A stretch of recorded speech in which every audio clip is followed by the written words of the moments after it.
recording now. Go ahead and roll back into the game.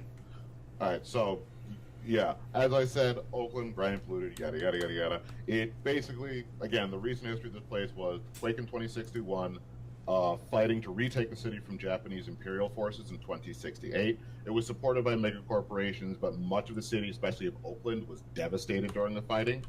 Another earthquake in 2069. It is very slowly rebuilding, and that is with several different riots in between that time and now, which is, you guys are starting this in September of 2075. We started the last game in like March earlier in the year. So well, no, because none of the rest of you guys are there. So in 404, you just enter. So for DL, this would have been like, let's see, March, September, 6 months later. All this has happened within 6 months for DL. Jeez. Anyways, since the most recent riots in 2071, Oakland has been taken over by the government of San Francisco, and is now considered a district of San Francisco, not its own city, not an independent city. Although saying that to any locals will probably get you a bloody nose. That said, despite the omnipresent poverty in most of the city, the neighborhood that you all have landed in, for various reasons, the Foster Hoover Historic District, colloquially known as Ghost Town, has been a pretty solid place to live. It's one of the city's poorer, more lawless neighborhoods, but it's got a fierce independence streak and an us-against-the-world attitude that any Shadowrunner can appreciate. 404, in your case, you've been here for about a month now, watching as the old team began to splinter. Annie left to rebuild her life, while Jix decided to take work that would involve decidedly less potential interactions with interdimensional horrors. Fraz and Reynard have split off as well, the former heading to the home of Shadowrunning, Seattle, while the later meditated exit in Billings, feeling called to explore the extent of the metaphysical planes in the Sioux Nation. I actually assumed I was in Oakland. I was just doing something else. We're gonna go with this for now. Okay. You might show Work on it later. Someone's speakers are echoing, by the way. Yeah, Carrion's audio setup's a little wonky. Yeah, I was hearing better. Okay. Hold up. Yeah, that seems to be fine. Okay. Anyways. Hammer has stuck with you though, and you've both pitched in. You and DL and Hammer have pitched in together on a 2-bedroom apartment that, with a little organizing, now uncomfortably fits an elf, a human, and an orc. I know what that's like. Yeah. I am. For all the Shadowrunning you guys have done, however, even though you were relatively new, DL and Hammer had more of a resume than you did. You're all emphatically new in town, and no one's been interested in giving you any work, although you suspect that maybe because potential employers are doing their due diligence on you and aren't looking to get involved with anyone on a mega corporation's hit list. Yeah. The three of you are down to your last few hundred million when you decide to stop by this place in the neighborhood called Donnie's Famous Burgers, a beloved local fixture where the burgers aren't famous and aren't meat either. But you figure if you're going to go broke in California, you might as well enjoy some of the finest food they have there. Now, for you guys, for you Redacted, Oakland is a city with one of the newest, most burgeoning music scenes on the west coast of the United States. And for you, having originally come from wealth in, let's say, well, you can figure out what city you're originally from or what part of the country you were. I think we decided it was Boston or something. Well, we don't know enough about Shadowrun lore to know. Yeah, actually, I think we both were from Boston. I didn't actually plan that. I just picked Boston at random as a city. Yeah. You can do that. That's fine. I'm not there anymore, so it doesn't really matter. Yeah. Yeah. There we go. Oh my God! Where did the cards come from? He did it this time. It wasn't me. It was Kieran. That was me. Look up for a second, and there's a freaking band made out of cards on the screen. Anyway, I didn't know what else to do with them. I was like, I'm gonna make a stick figure. Okay.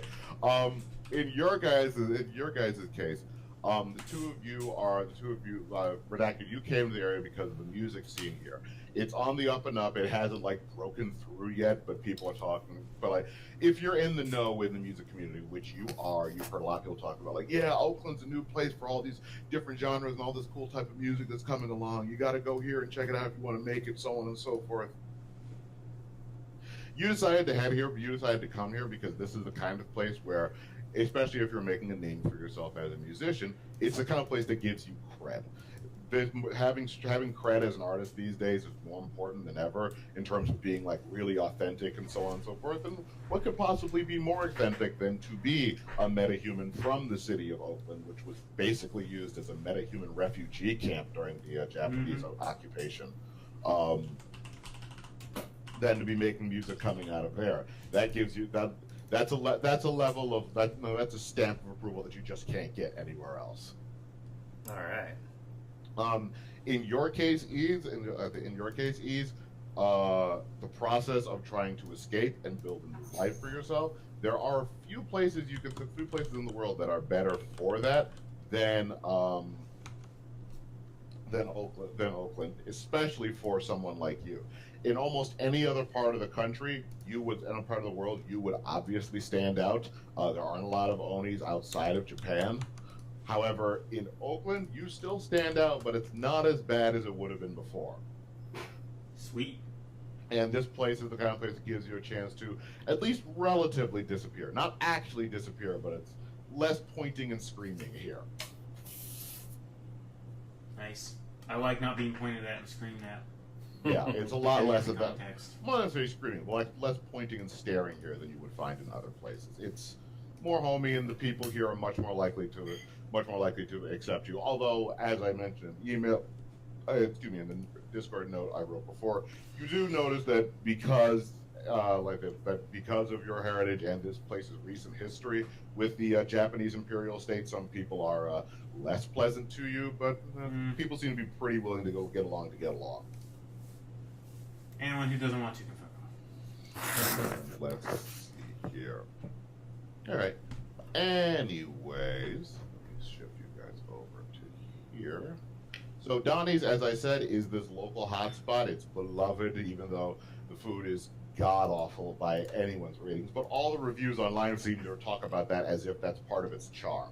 The place has a sign outside that says, "Bring your hunger, but leave your weapons at home." And being spoken by a stylized cartoon of the owner, Donnie, who appears to be like this squat man, like this squat balding man who somehow made this into a little local franchise. Your supposedly these can't be found anywhere else in the country. Hold on, let me get you guys set up here. Did I put that there? No, I didn't. I'll figure that out. Anyways, so assuming you guys make your way in, I should say this. No, I stand out waving my sword around, doing sleep. No, I don't. I should say you're just going out for food. I wish saying this wasn't quite as much of a giveaway as I wish it was. However, keep track of what you would bring with you. Also, take note that this place, like many establishments, has metal detectors set up. Do they have a weapon check? They don't have a check. It's don't bring them. If I'm not explicitly expecting trouble, I would have left them. And yeah, for all reasonable expectations, you guys wouldn't have been expecting trouble or anything like that. Okay. I am now, but Yeah, I know. I wish it wasn't quite as much of a giveaway. I should have tweaked that a little bit, but we'll make it work. Alright. I wouldn't normally bring my gun if I wasn't expecting problems because Decker.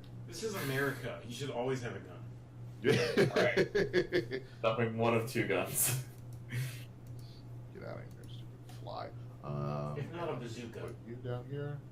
Yes, I did create a user character for you already. Sweet. Let me just plop you guys down. You'll notice a few slight differences from last time when we get started here, but I'll show them to you in just a second. I remember hearing about a place in like New York where Everybody loves the food, but you're very explicitly not supposed to order potato salad. It will make you sick. Interesting. And Yeah, everybody just knows this. Yeah, I love places like that.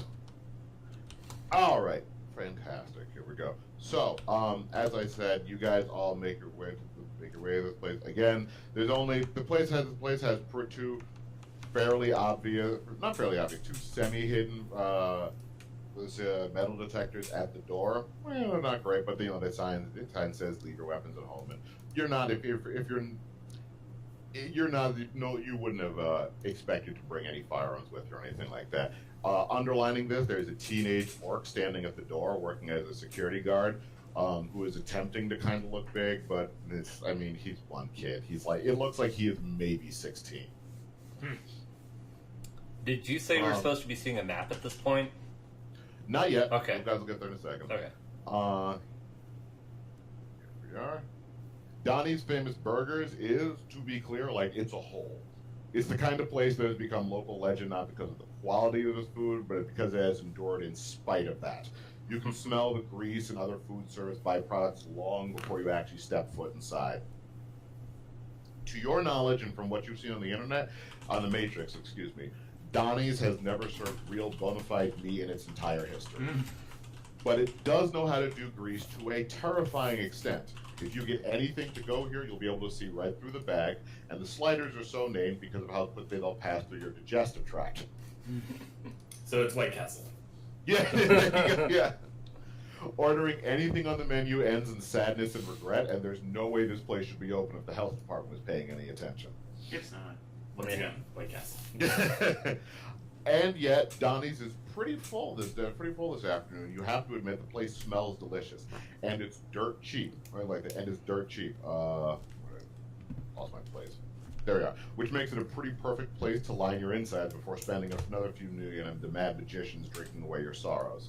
You take your seat at one of the macroplast tabletops that acts as a seating space. There are a few other people here with you this evening, as you can see.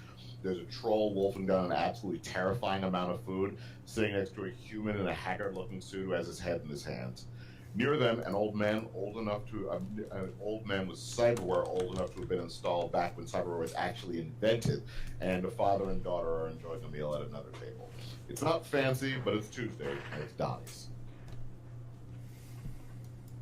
Okay. What am I here for? Just food? Yeah, you're just here to grab something to eat. Have I eaten here before? Your character can have been here before. All of you can have been here once or twice before. I haven't, and I'm looking around like, wait, why did I come here? Yeah, it's not great here. As I said, the food, not fantastic. What was that? It wasn't me. Yeah. Must have been someone else's phone on the Discord. Sorry, something buzzed at us. I'm like, what? Oh, sorry, that was because my vibration of my phone. I'm running down the Discord into there. No way. Hey, I can move redacted. Yeah, you should all have control over your characters. Also, you'll notice I switched it up. We're gonna do hex-based grades now. Nice. Woo. I like it. The problem is I can move both my character and redacted. Oh, I didn't take both of you. Because I thought when you guys showed up, I thought you guys were like using one account to control both characters. So hold on. Yep, No, I have my computer set up, so I'm still using mine. Yeah, we're using one mic, but everything else we're doing on two separate computers. Alright, so... It's probably how we'll do it from now on, honestly, because the basement room will be a little quieter, and we're in, like, a family computer area, so everyone else is kind of screwed in terms of using their computer. Alright. There we go. That should be fixed. That should be, you can move redacted, and you can move ease, and there shouldn't be any crossover. And Kieran, make sure you can move 404 for me. Whee! Alright, cool. Perfect. Alright, so yeah, you guys sit down and settle in for something to eat. There's not even a register here. There's like a hollow kiosk where you can use augmented reality or anything to go in and like make your orders and stuff like that. There is no human, even though there are people behind the counter cooking the food, there's like no human interaction here, basically. Okay, I'm going to go up to the counter. Sure. And I'm going to look at the person running it, and I'm going to say, hold on. got a hair on my tongue. I hate that so much. I'm gonna say, let me open my character sheet real quick. And It's Renard. yes, it is. That would have been kind of funny, but yes, it is. Oh yeah, while I'm sitting here looking at this, I'm going to archive Finley and Fraz from the player characters. As long as we can pull them out later, Yeah, I'm just going to archive them. that's that way I can totally get cool. to them That's later. totally cool. Like, I'll keep Reynard as my backup. Oh shit, I died character. And like, you can work him in too if you want to do that. I didn't make him a contact because it felt maybe just a little corny. I've got him here in my archives. He will be fine. Yes. Okay, and then I'm going to look at the person at the counter and say, "Give me blank off of the secret menu," and then I'm going to roll con to see if they believe me because I want to check and make sure my con roll works. 4 successes. Ooh, that's pretty good. The about 20-year-old human behind the counter looks and kind of just stares at you. Stares at you with like this blank, kind of uncomprehending look on his face. You're saying like, "Give me the fancy stuff from behind the counter." It doesn't look like he even has a vague concept of what any of that is. A very vague concept of that is, and you see him kind of look at you and furrow his eyebrows before he turns and looks at the person standing at the grill and goes, "Do we have the secret menu stuff?" The woman who's working behind the counter, like this heavy-set orc woman, probably of about like her 30s, getting pretty on in years for an orc.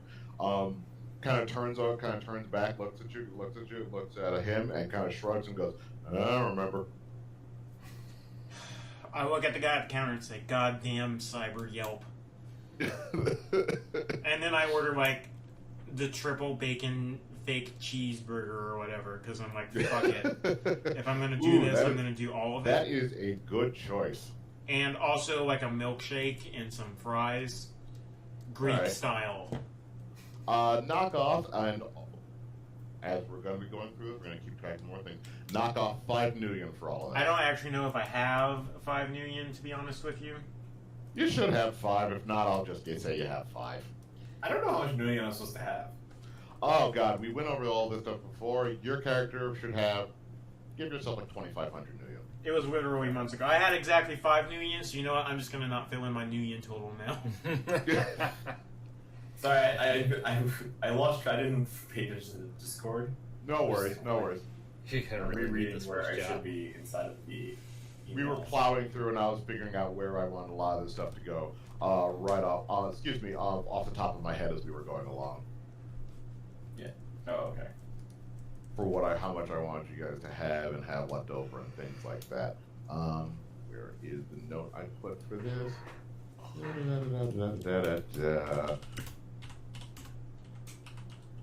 No, not that, not that.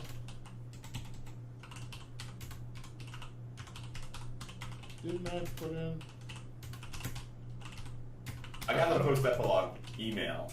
I was paying more attention to the emails than anything else. Yeah, no, that's fair. I would just, I was into the future because Discord usually is easier for me now. Okay. I'll put up like a lot of like little development stuff will end up being posted in the Discord chat, and like scheduling and big things will end up being put in the emails.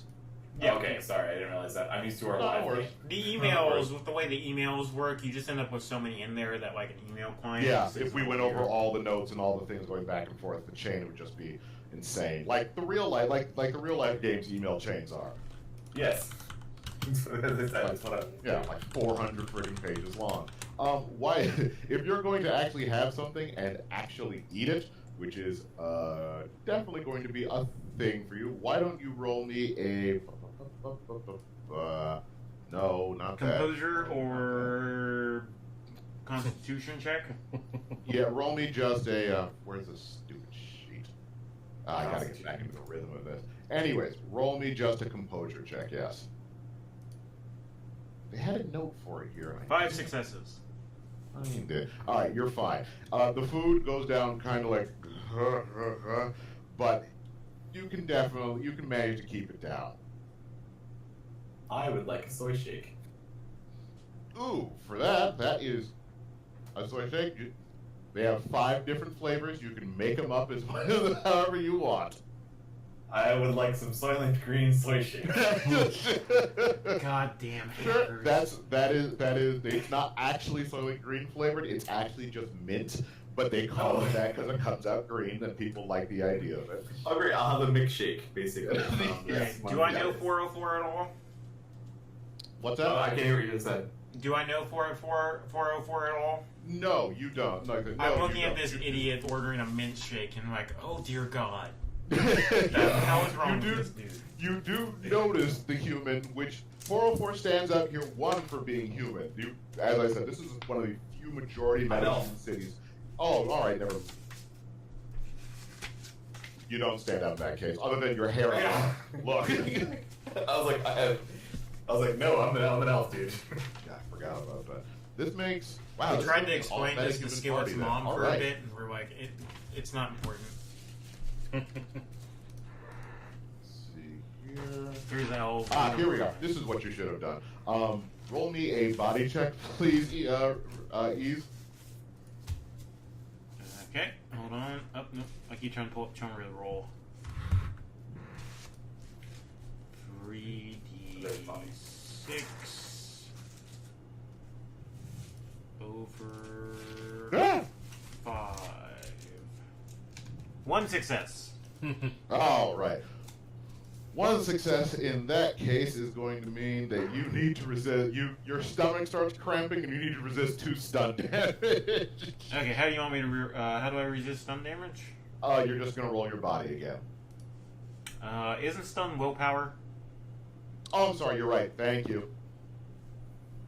God dang it, man. Yep. 5d6 over 5. 1 success. 4 successes. Okay. You're fine. So you're fine. Your stomach starts cramping up, but you're fine. I'm assuming, Redacted, you're seeing all of this and being like, you know what? I changed my mind. Actually, he ran to the bathroom, so he's not here. Okay. Ironically, he ran to the bathroom. 404, you have the shake. The shake, I'm going to say, does not put you in danger of dealing with the kind of food-related problems that Roll they have. composure to see if you can hide the fact it's gross as fuck. So yeah, 404, you're fine. Oh, excellent. Also, I get by easy. Because you only got the shake. You didn't actually get the food. I got the triple bacon cheeseburger, like even at a good restaurant. That's a roll. Yeah, that's just an awful thing to. It's an awful thing for anyone to try and put in their body of this. Let's see here. Oh god, Skillet makes the best burgers. It's obnoxious. His internet's really fast. Everyone here is really nice. Ugh, I hate him. Let's see here. And I've got all this set up. Yes, okay. I have to figure out a way to do this. Telegraphing things quite as much, but I'm going to figure this out. Anyways, while you guys are there and eating and enjoying yourself, or not enjoying yourselves, as it may be, you're tucking into your meals. You're tucking your meals that you are sure is already a mistake. When you hear a brief commotion at the front door, the commotion only lasts for a few seconds before you hear the sharp report of a shotgun, and you see the young guard who is standing in the doorway crumpling to the floor. I roll initiative. In storms a somewhat pleasingly diverse gang. Of 6 thugs, a troll, 3 orcs, an elf, and a dwarf. The troll, who is wielding the shotgun, immediately and loudly announces that this is a robbery and that they want everyone's valuables and all the money from the register, and that anyone resisting will end up like the young guard, who is currently bleeding out on the floor. Behind the counter, you see the human man working the register, desperately pushing at a button just underneath the counter, increasingly dismayed that whatever he expects to happen does not appear to be happening. Unfortunately, the gangers notice this too, and the troll wheels on him, firing another blast that catches him in the arm, sending him spiraling to the ground. Next person who fucks around gets one in the head, the troll bellows. All your valuables on the table right now! The idea of doing something that will get me killed this early in the game is fucking hilarious. So I'm going to stand It would be up. something amazing. I'm going to stand up, and I'm going to roll the hell out of intimidation with some like magic shooting from my hands, and we're gonna see how it goes. Ooh, that sounds good. Let's 5 give that a successes. shot. 5 successes on an intimidation check. All right, hold on. Now, where are you? Gentlemen, With here. the fiery. Oh, skill is Hands back, are- by the way. This is Ease right here. Do I know your character? I don't. Not that I know of. Do we want to have known each other before this? Oh God, I should have made it clear. You, Ease, you and Redacted have met before. Okay. We've probably You done a guys few aren't gigs, like, honestly. you guys aren't like friends. You've like met. You're acquaintances. You've run in some similar circles since the time. Yeah, maybe run like some smaller gigs or something, but nothing major together. Exactly. Okay, cool. I looked at you before this and just rolled my eyes. Let me see here. All right, you got 5 successes. This would be so funny. It worked out perfectly. Don't do that. Don't pop that out. I didn't ask you to do that. Stupid Where's thing. the measuring tool again? It's now it looks like a circle with a ruler sticking out of it, and it Yeah, gives you the because option. it gives you the option now to Oh, there measure it is. freely, to measure freely, to measure to the center of the hex, or to measure to the corner. Because these are important things you have to think about.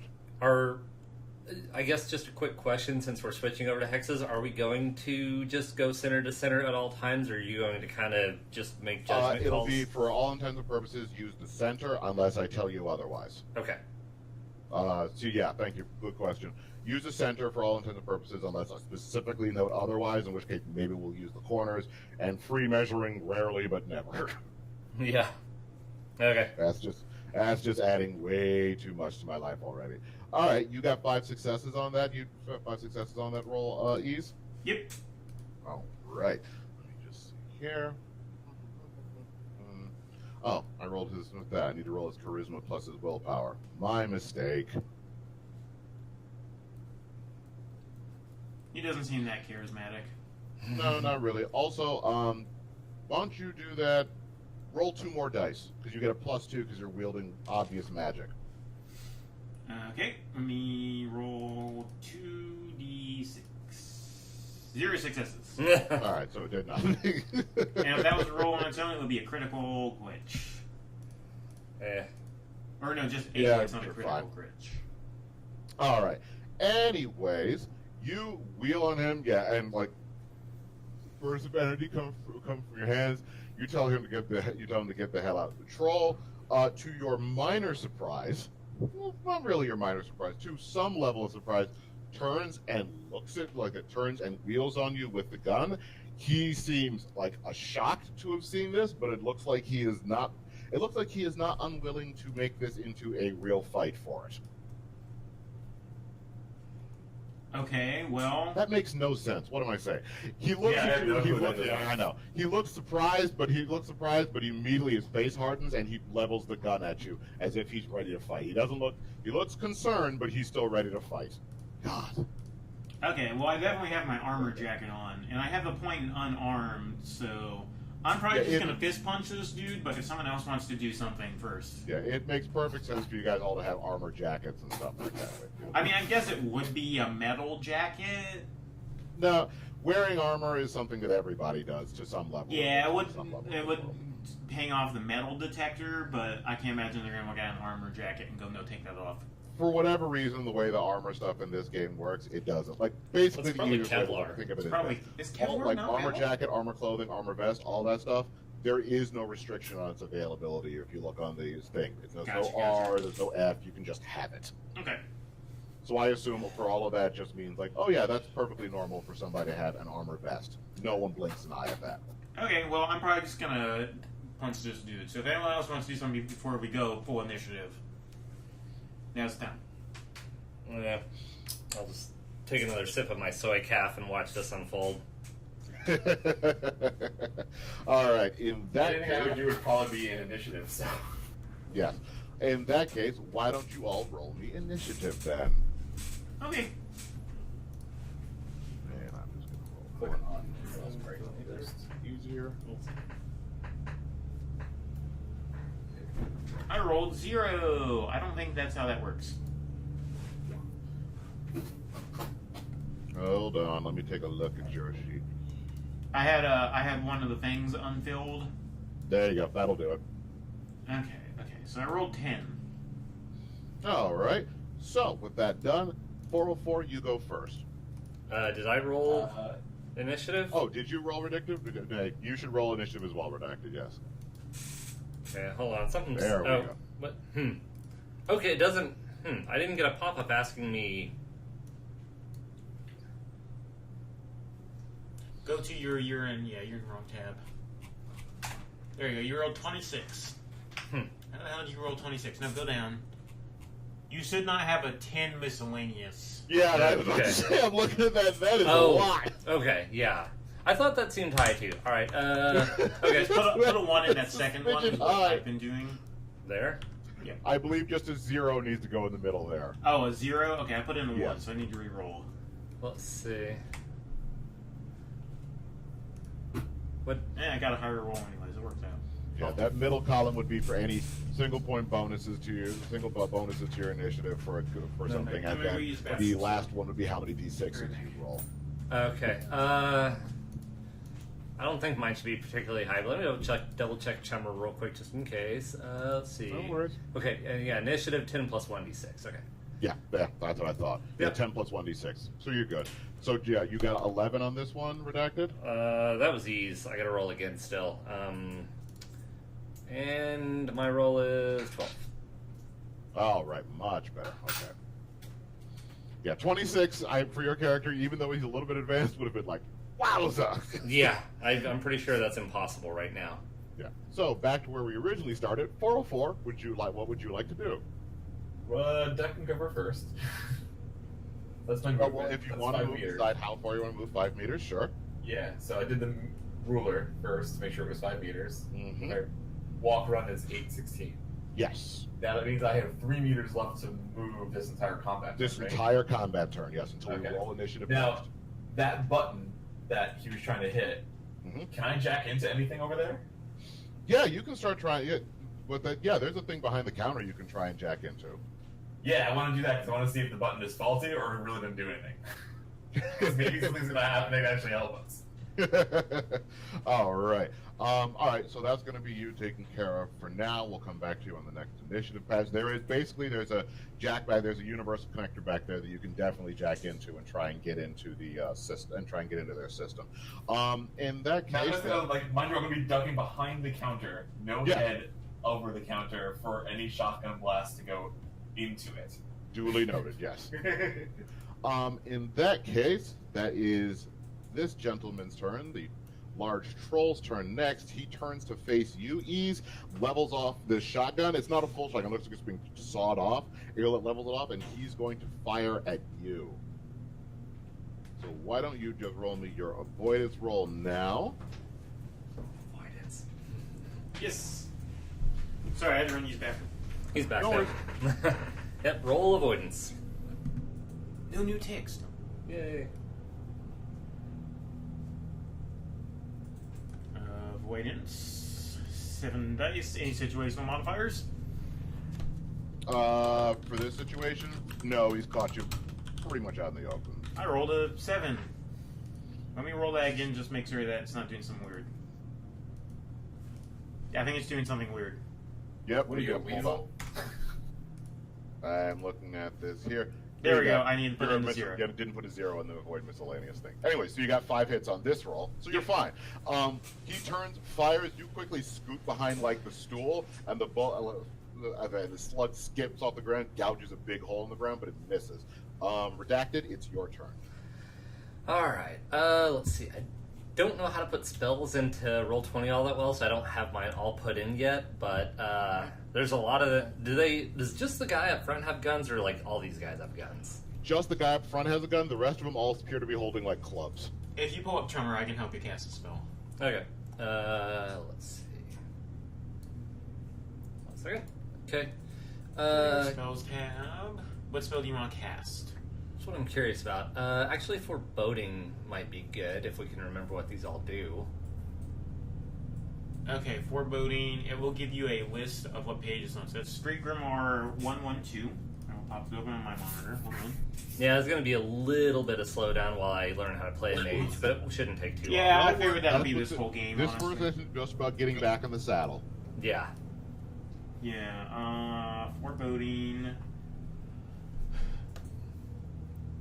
Carriers fail to resist a spell suffer a -1d dice pool modifier. So go to your spell tab. I thought, was it? In roll 20, open up your character sheet. Okay, I got it. Enter in. Are you using Mentor Mask? No, probably not. We'll assume not. We'll look over it later. Enter in. Create a spell. And enter in for drain. -3, and then you can basically just roll that spell, and that will basically get you all you need for right now. Duration. The only one that actually does any math is drain. Okay. So -3, not 3. Okay. Alrighty, so I am going. Let's see. What's the size? Or Size, honestly, it's real vague on that. For this, you just roll it. Well, okay. How many targets can I hit? Probably all of them standing there, I would think. Does that sound right? Because it's an area spell. It's a line of sight area spell, which means I imagine it can hit as many targets as equal to your magic rating. Which is 4, I believe. Yes, your magic is 4 because you are a cybered out mage. Yeah. Okay, I'm going to try and hit the guy with the gun and 3 more people behind him with foreboding. Alright, sounds good to me. Let's see, I gotta pick my force. What does force do again? Yep. Actually, force is powerful probably what you want determines the how many spell to be. targets you can hit. Oh. Cast at force 4. That's not going to incur too much drain. Actually, it won't. Well, it will. So, no drain modifiers. No situational modifiers. 3 casting successes. 4 drain resisted. 1 drain incoming. So he got 3 hits. Alright. Well, let me just double check that for you and make sure we have this right.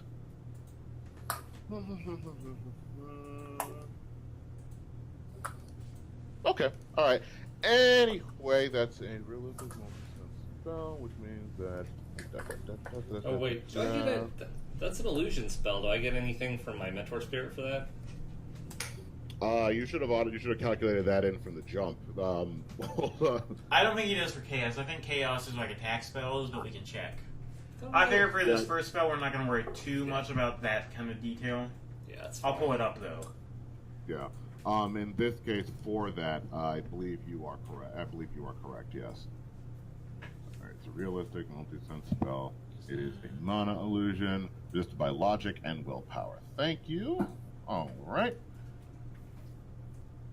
Logic plus willpower for this guy. That is 3. Here we are. All right. The leader is fine. Let's see here. Let's try the rest of these guys.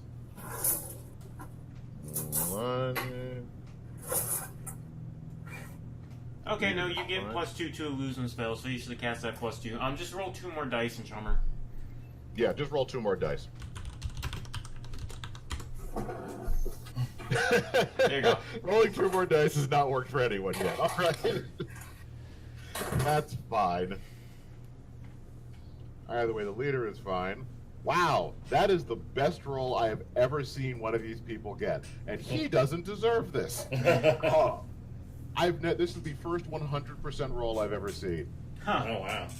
If we had figured out what a critical hit would have entailed. Actually, yeah, this is technically a critical hit. I'm going to say that for this particular character, for the elf one, I'm going to say that because he got a critical hit, he rolled 5 dice and got 4 6s. Wow. Damn. 4 6s and a 5. He got every single hit. In that circumstance, I'm going to say that'll count as a critical hit. And since we're doing this the same way we're doing glitches, which is I'm going to make up a house rule call, I'm going to say he's going to resist this spell, and any follow-up spell he will automatically resist as well. Oh wow. Okay. Well, I would say 1 follow-up, honestly, maybe. What's that? I would maybe make it 1 follow-up, making him Oh no, immune to that's what I magic mean. or- Not all following spells. The next one. Just Okay, the okay. next one. Yeah, just one more. After that, he can be blown Okay. up again. But just the one following that, he's fine. Let's see how the rest of these morons do. Let's see here. Logic plus willpower. He's got 7. 2 successes, 1 net hit. You got 1 net hit on that guy, and then 5. I can't believe that dude rolled that well. I've never seen that good. God, that was painful. 3 successes. So, only worked on the dwarf, unfortunately. Only worked on the dwarf. He will take a -1 dice pool to all of his modifiers from this point forward. That's what foreboding does. You do notice, as you cast it, the dwarf gets this look on his face of just like, oh god, this is turning out so much worse than we thought it would, despite the fact that no one's actually injured anyone yet. But And there's 2 mages directly in front of them, so like it's not uncalled for. yeah, it's not completely uncalled for. So I walk into Ease a is restaurant and your there's 2 warriors. turn. Anyway, yeah, Ease is your turn. Okay, I am going to. How well can I control a ball lightning that I'm not going to hit this poor security guard? I did not catch all of that. Try it again. Yeah, you broke up a lot. Okay, how well can I control this lightning ball? Am I going to hit the security guard? If you cast Lightning Ball, yes, it's definitely going to hit the security guard. Okay,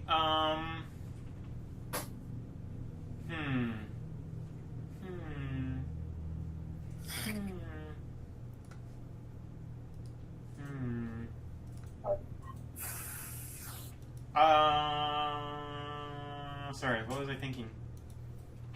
I'm gonna go punch the fucking big ass troll with a gun. That's not the worst possible idea. You mean you are a magic adept? Yep, I'm a mystic adept who spec towards blades, but I don't have a sword. Pick up a butter knife. Can I use a butter knife? I'll say they have not. You brought a knife, but they're all plastic. That said, a plastic knife I will not say is useless. I will say if you want to use that as use a plastic knife as a weapon, you can deal your strength -1, and your damage value would be your strength -1. That's still higher than my unarmed. All right, let's go with it. I mean, unarmed just does like stun damage or something. Yeah, so why don't, in this case, because you're using a completely makeshift weapon, roll me please just your unarmed combat. So 6 dice. Well, if I'm not using blades, there's no point in attacking with the plastic knife. Oh, no, I'm sorry. Roll me your blades if you're using your blade, yeah. Because you're Okay. using plastic knife. A quote-unquote blade. Yes, a quote-unquote blade. 3 successes. successes. Not bad. I would Yes. laugh so hard if you killed him with a plastic knife. That'd It be the does funniest +1 thing. damage as well from one of my adept powers. Oh, so it evens out. So I'm going to say it does your... So the -1 because it's a plastic knife, +1 because of your adept power, so it just does your strength. My strength is 7. Just does your strength as damage. With a lot of other characters, I might not have allowed this, but specifically since you're an adept with a focus on blades, yeah, I'm going to say you can make a plastic knife very dangerous. Okay.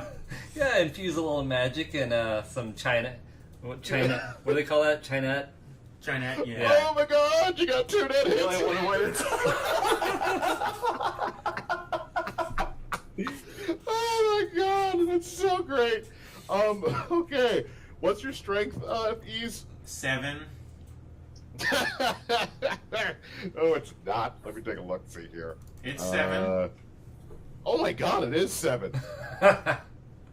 With 2 net hits, he's got to resist with a plastic knife. He's resisting 9 feet damage. You're the one who said it would be my strength. My strength is goddamn high. A goddamn katana only does a weapon. That's true. That's true. All right. You should just carry around plastic knives from now on. I mean, Yeah, hey, won't set up metal detectors, and clearly you're good with that. Yep. It's a one-use kind of deal, though, I bet. Because Yeah. that much force is going to Yeah, break the shit out of you that know, plastic. Go to Walgreens and get more. I don't know what they're called. Sure. Wall Soylent Greens. Yep. Fantastic. All right, he'll knock it down to 6. It'll only take 3 stun.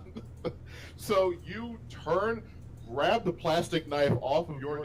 like off of your table, spin back, you hop over the stool, bat the shotgun in hand with one hand, and drive it into his bicep, or drive a plastic knife into his bicep. Sweet. He roars in pain, but he's not dead. He's very clearly not dead. But you have surprised everyone in that you just hit him with a plastic knife. And yeah, that's one use on that plastic knife. I should be clear. Oh, fine. Can't believe that worked. It's great. Oh, the list of stupid ideas that have turned out to work in this game is so long, and I love it. All right, it's these guys' turn. They're all going to go as a mass. That makes my life much. Actually, can I still do a simple action? Yeah, because I think unarmed combat, an attack. Excuse me. Yes, basically. Okay, I'm also going to roll attribute boost, but I need to look at how to do that. So let someone else go, and then I'll make that roll in a second. Well, it's all their turn anyway. So it's the rest of the bad guys' turn anyway. So you figure that out. You can do that as we're going along here. Okay. Right? Anyway, so let's see here. Let me just make sure I have. Hold on, I just want to make sure I have this correct in my head.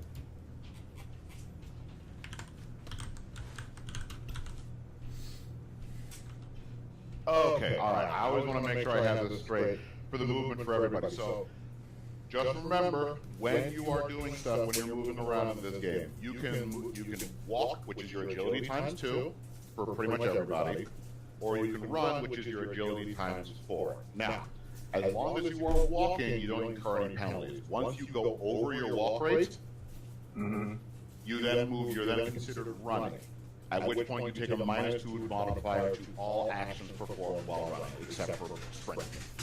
Except for what now? Except for sprinting. Okay. In sprinting, you have to roll a test to see how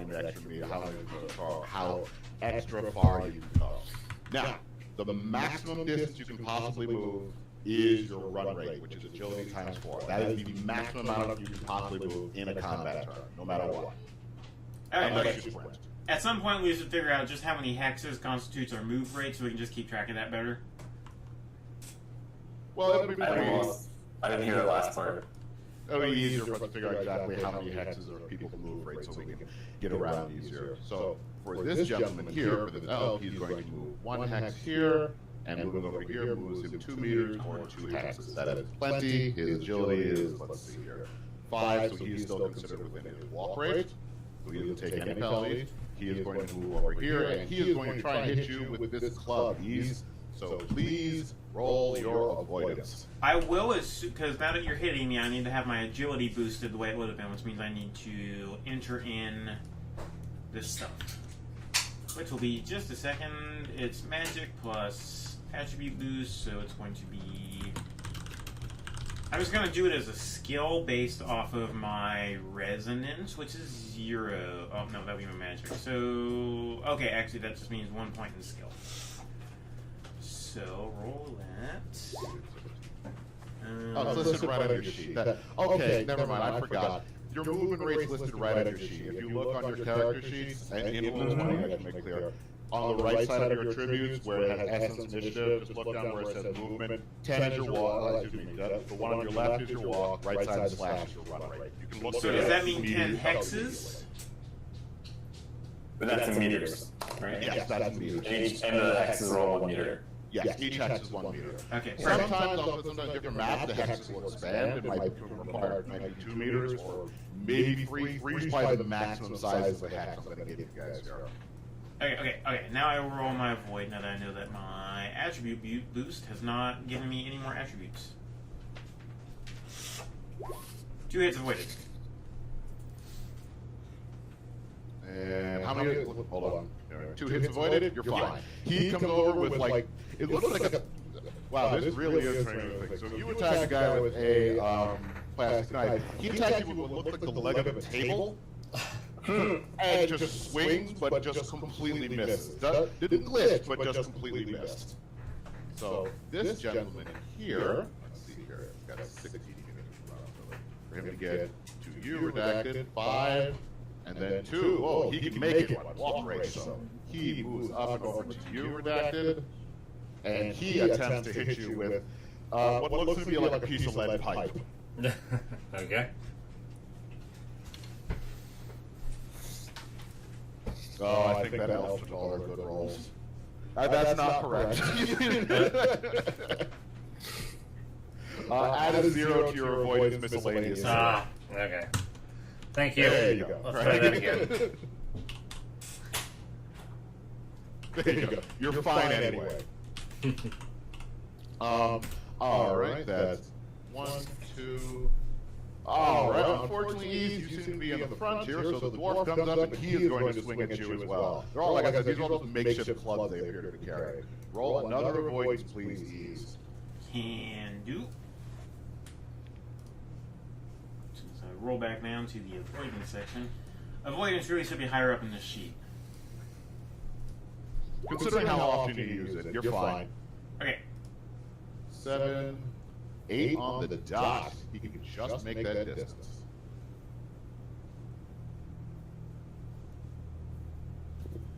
And I don't think we let's see here. technically- All right, redacted. Roll me another avoidance because this dude swings at you. All right. You're fine. Good. And that is the orc. That 1, 2, 3, 4. Did this guy go? I don't know if I had him go. Where am I going to send him? He's not. They're not familiar with you as a thing, so he's going to move up to here, and he's going to move over 1. He's one more. Okay. 2. And that's enough. These dudes are all swinging at you with these things. You have enough about you. You are blocking, like you are blocking them. You are getting out of the way. This dude almost gets around the back, and Foot gets around the back and flanks you, and you have enough sense about you to duck out of the way. You hear like the club whoosh over your head, but it doesn't manage to hit. That is all of them. Good and done with the rest of this combat turn. So 404, it is your turn. I am assuming you would like to see if you can get in and finally get in and start trying to hack into this system, correct?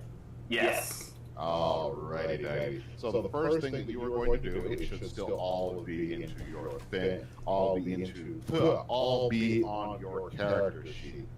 Yep. Anyways, so the first thing you need to do is do a hack on the fly to try and get a mark on the host for this. Well, you can either brute force it or you can do hack on the fly. It's up to you. The difference between them that hack on the fly, unless you fail, it doesn't know that it's being the host doesn't know it's being attacked. It won't spawn any intrusion countermeasures. Whereas brute force might get you in there a little bit faster, but the host immediately knows that it's under attack. I hack on the fly. Alright. No modifiers, obviously. Nope, actually, you have a direct connection, so no, you don't have to worry about noise, so no modifiers here, no. 4 successes, alright. Let's just see how these dudes do here in response.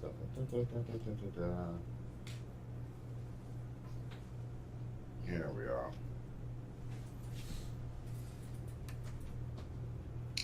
That's fine. You get a mark on it. You're going to need 1 more to get access to the host itself. So you need 1 more mark after this. Oh, okay. All right. Let's see here. That's them. That's you done for the rest of this turn. It is the gang leader's turn. He is going to. He's going to shoot again at you. You have managed to piss off a number of them. So roll your avoidance. 1 hit avoided. All right. I mean, you did stab him, to be fair. Yeah, I mean, I don't blame him. Yeah, now that I'm thinking about it, he has a good reason to do that. All right, he gets 2 net hits on this attack, which means you need to resist 11p damage, please. Can do. Any armor With a penetration? -1 armor piercing. Sorry, what? -1 armor penetration. Okay, for armor penetration, I just put the number in flat. I don't add a minus. Yeah, when you go to the armor, so it'll automatically pop up armor penetration. You enter in -1. Oof. Okay, is that physical or stun? Hold on. I think you set the armor penetration as +1. Oh, I just set it as 1. Yeah, that's you'd what I be was... -1. Okay. So let me redo that, I guess. And if it comes out worse, I'll give you the same number. 5 damage. Even better. Better, you can take this one. So you're going to take from 11, you take knocks down 5. And what's the rating of the armor? You're wearing how many points of armor? 17. Right. So that turns into stun damage. So you take 6s stun. 6s stun. You take 6 stun with stun damage. Okay. He levels it off at you and pulls the trigger again. This time, as you're backing up, like after you snap part of the plastic knife off in his arm, you don't see the gun turning on you in enough time to stop it. You feel very lucky that you're wearing the armor vest that you are, because it catches the slug, but you know immediately you're going to have a huge bruise there afterwards, because he catches you dead in the chest at short range with this thing. Okay. Redacted, it's your turn. Okay, let's see. I will take a step or 2 back. Yeah, and then go ahead and up the ante and cast. Hold on, let me see which one I'm casting real quick.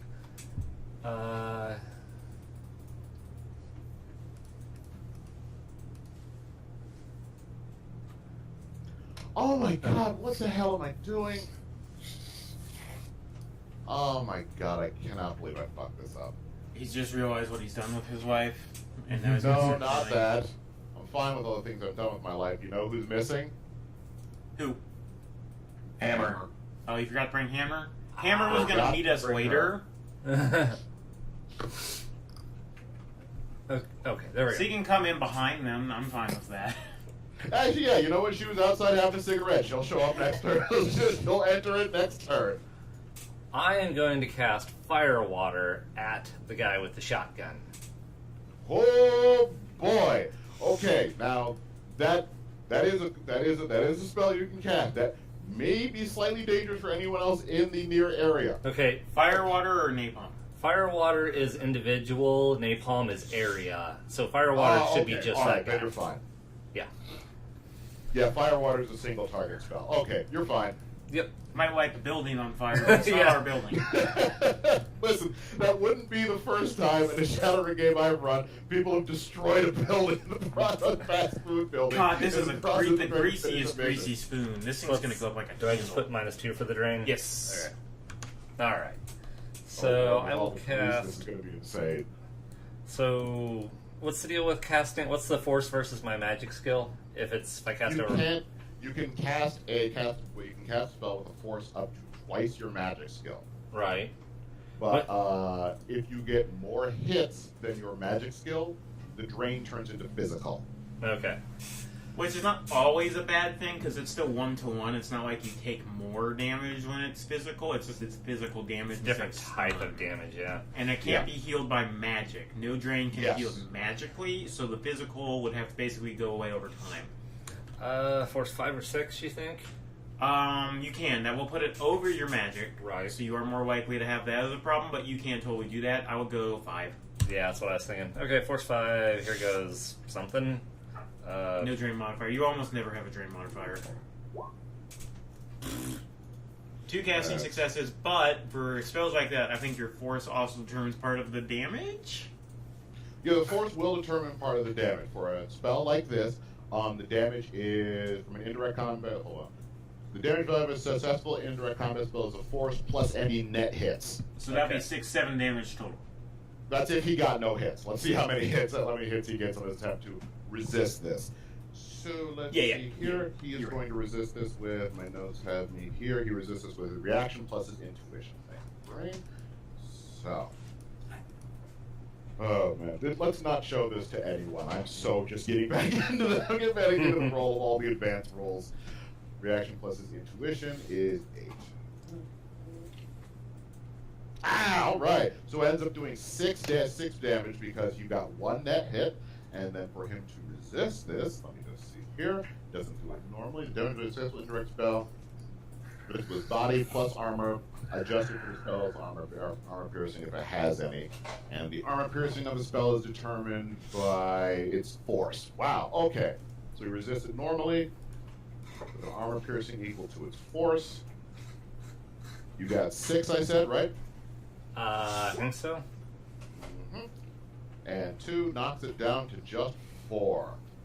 That's pretty good for him. I'll say that does. That's doing a reasonable job for him. 4p. All right. 4p damage is nothing to. Sneeze Or 4 at. damage is nothing to sneeze at. Plus No, the knife no. in his arm, the butter knife. Yeah, nothing to sneeze at. You whip your hand like that. You do this. Whatever the animated action is. As you whip your hand out, this gout of water, like superheated water, comes flying out of your hand, and it hits him right about like in the upper chest, and he lets out another scream as this boiling hot water. They describe it as water or as flame? Well, it's weird. It's Fire and water, yeah. So yeah, as like this flaming water hits him in the upper chest, you can see it like scarring the top of his neck and stuff like that. Let's see, that's him done. Ease, it is your turn. Okay. I'm going to. Sorry, without all of this in one spot, it's a little hard to actually figure out what I can do. First, I'm going to roll attribute boost again for strength this time. 3 successes, so my strength goes up 3 points. Your strength goes up 3. Yep. Alrighty. Puts me And at that's 10. not over your what's it called? Your racial maximum, right? No, but that's Your your maximum is racial 11. unaugmented maximum is what you're thinking of. I think. Yeah, your meta type limit is 11 strength. So I don't think that's over my limit. My physical limit is 9, so I can't That's- get more than 9 hits. It's a high physical limit. It is a very high physical limit. I'm out of knives, so I'm going to roll my unarmed, which is only 1 die, but it is a die. Well, it's 1 point net skill. I mean, as soon as I find where I put it. Unarmed combat. 6 dice, 1 success. Alright, so you're trying to punch, I'm assuming, the troll? Yep. Alright, 1 success. I don't know if that's quite going to help you out with Actually, I hitting him. should check my chummer and see if I have a punch built into this, because I probably should. Yeah, ever since I found out they automatically calculate your unarmed attacks and chummer, I just started putting them into, as a melee weapon in on my Roll20 sheets, so then it's just right there and I can just click it. Yeah, okay, let me add that. Yeah, makes life easier. Anyways, you're trying to hit him. It doesn't hit. You try and punch him, and it kind of like glances off his shoulder. It doesn't end up hitting him. And that is everyone done. So now everyone can roll me initiative again. Yay! When do I roll Matrix initiative again? That's only if I go AR, Matrix right? initiative now. Yeah. Oh, okay, so I use the. Just do this, right?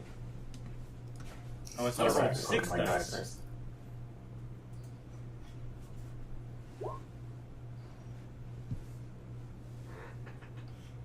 Oh, I did roll 6 dice. Okay, that's fine. No, I rolled 5. How did I... Oh, rune penalty. That's right. Okay, never mind.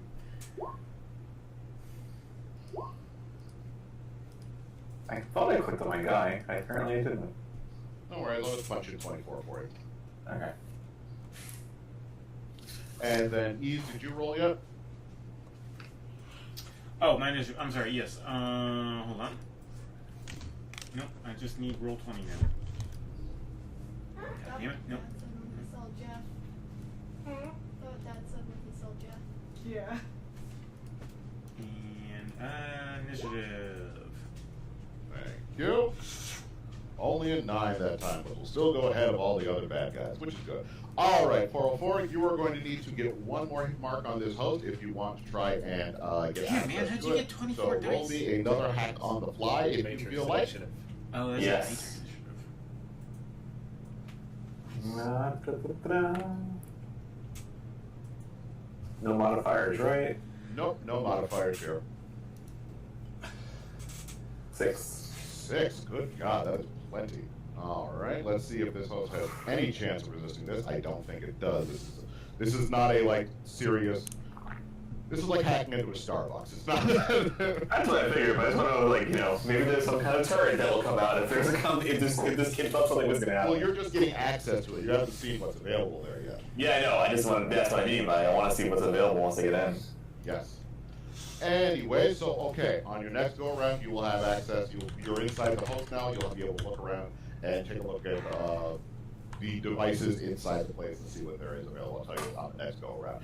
So my question about my initiative. Can I have one question about my initiative? Yeah, feel free. This is the head 24. That means I'll get a chance to go 3 times total, right? Because it's minus Yes. 10 each time. Exactly. Okay. All right, I just wanted to know. Twice before everyone else does, and we still go Right. order. But Yeah. we'll go 3 times. Yeah. All right. Well, thanks. All right. Hammer, belatedly, Hammer did not notice all of this until just a minute ago when she just showed up and she's going to do the fight. Just gonna run up and hopefully jack up the troll. Basically, yeah, she was having a cigarette. She finished the cigarette. She's feeling much better now. She's going to go punch him in the face. Here we go. And she has a knife, which you don't have to have a license to carry around. People will just let you without it being an issue. Anyways, 3 hits. And let's see how this gentleman does trying to get away from that. Oh man, he's turned into a glancing blow. You see Hammer come charging him through the door with her combat knife drawn. She tries to catch him with it. She catches him in the back, but you see it like clink. It hits his armor and glances off. That is Hammer done with. All right, Redacted, it is your turn. All right. Let's see.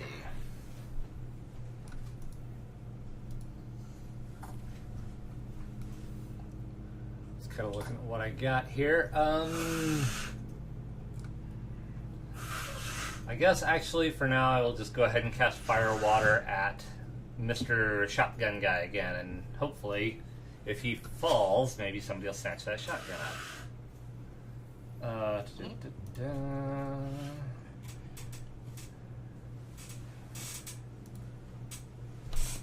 I will go and go Force 5 again because I feel lucky.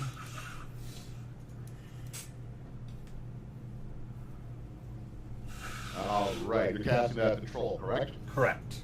All right, you're going to resist that with reaction plus intuition.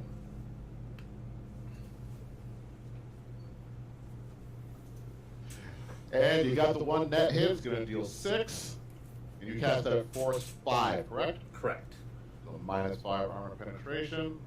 Oh, but he resists all of it that time. Ah, bastard. You hit him again with it, and he kept his armor. And you can see him beginning to like corrode the clothes and armor, but he does not take any obvious damage from that. All right, I'm going to worry about that later. Hold on, I just want to see something.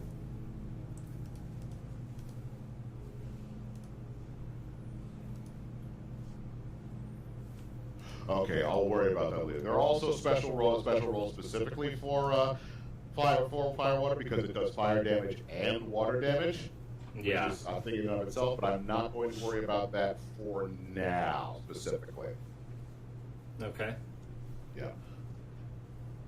There we go. Fire-based spells. The spell for the threshold of the test and then hence roll in the fire-based attack. The exact same. Okay, we'll worry about that next time.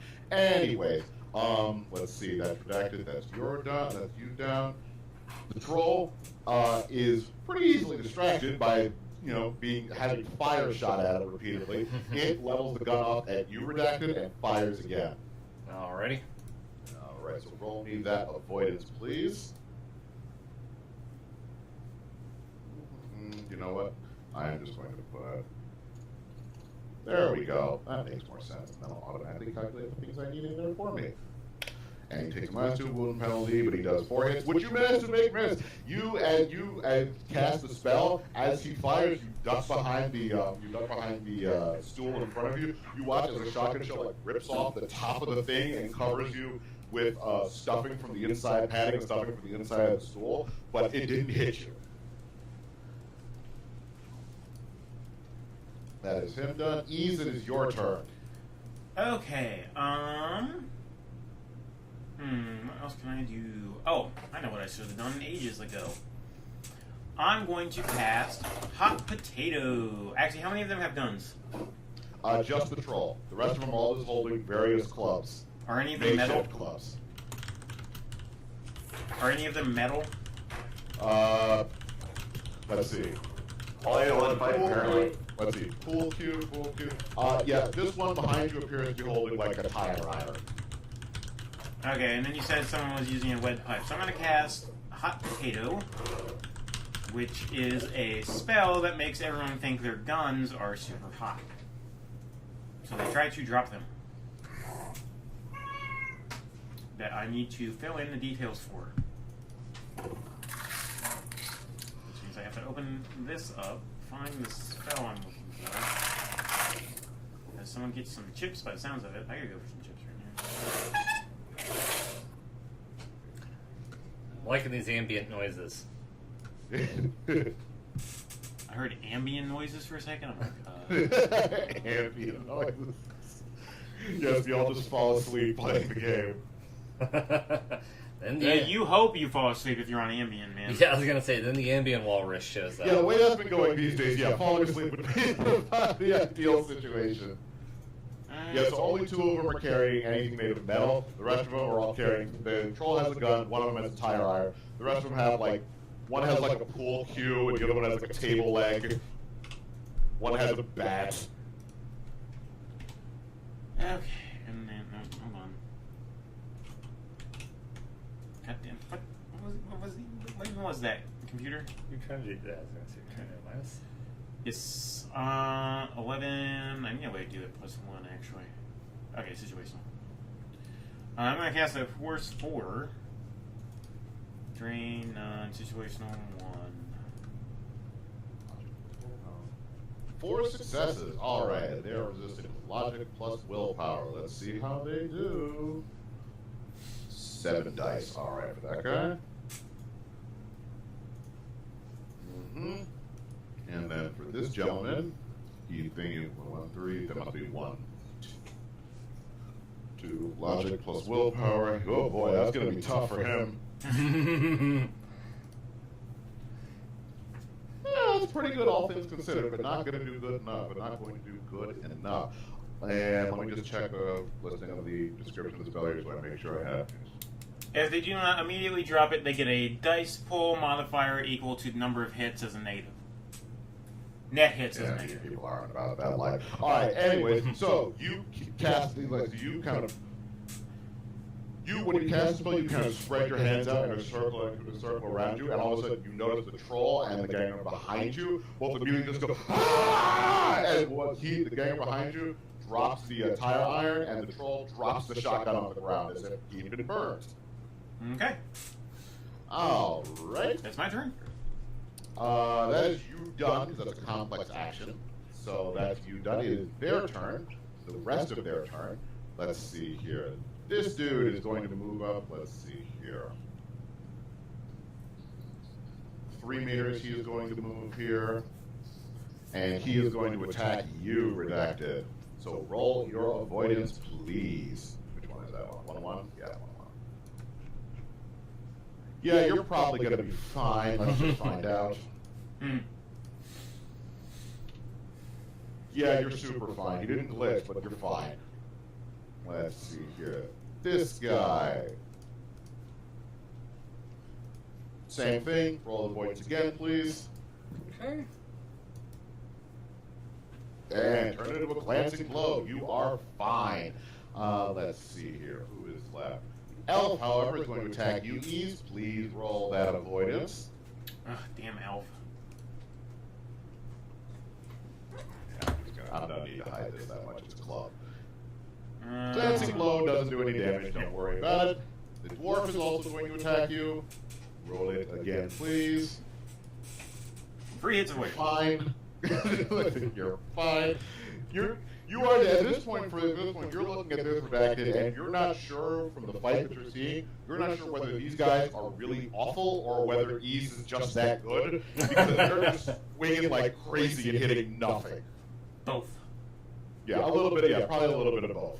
All right, the guy who just dropped his gun, however, dropped his weapon, but he is just going to try and punch you. So roll it again. Me? Yes, roll avoidance again, Ease. 2 hits avoided. You're fine, and roll one more time. Nope, that's not the troll dragon's turn. So you're fine.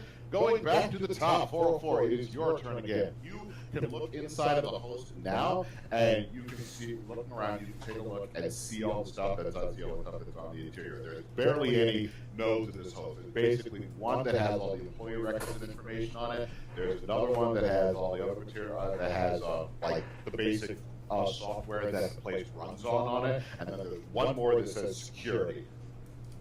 What does the level of security look like? You'll have to Like, does it look like it's active, or is it like... you'll have to go away. You have to actually get into it and access it to take a look and see if you see what security measures this place has. So why don't you give me you need to get a mark on it first. Oh, okay. How many marks will I need in order to... Just one. Just one? Okay, so it's just hack on the fly? Yeah. Hack on the fly or brute force, whatever you prefer. I prefer hack on the fly. Alright. 3 hits. 3. Let's see if it manages to notice or resist this in the slightest. I don't think it... Nope, didn't even come close. You're fine. Alright, we'll come back to you in a second. It is... And it wasn't a glitch, right? No, was not a glitch. Oh. I keep an eye on these things. Well, you're like, not even close. I was like, maybe? No. He got at least Okay. one hit anyway. Okay. Here it's Hammer's turn. She is going to attack this troll again. She's behind him, so she gets a +2 on this. +2 on this. She's going to try and use that and actually hit him with a freaking brain this time. 6 hits. That is much better. And let's see how he does on this time. Da-da-da. Yeah, it's not going to do it. So that comes out to 12p. He's got to resist. That's going to be a problem for him. And the armor piercing with this knife is -3. Fantastic. Wow, still got 11. So 12. Wow, he knocked it down to 1. You motherfucker. Son of a bitch. All of that. Hammer jumps up. You see Hammer trying to jump up on the troll's back, and she tries to stab him in the chest with the knife. As she does, the troll notices this, immediately butts backwards, kind of knocking her off, and you see her knife just kind of like, instead of being able to get plunged into his chest, she kind of falls backwards and just kind of drags along the corner of his shoulder and falls back down to her feet. That is Hammer done over with. Redacted, it's your turn. Okay. Let's see.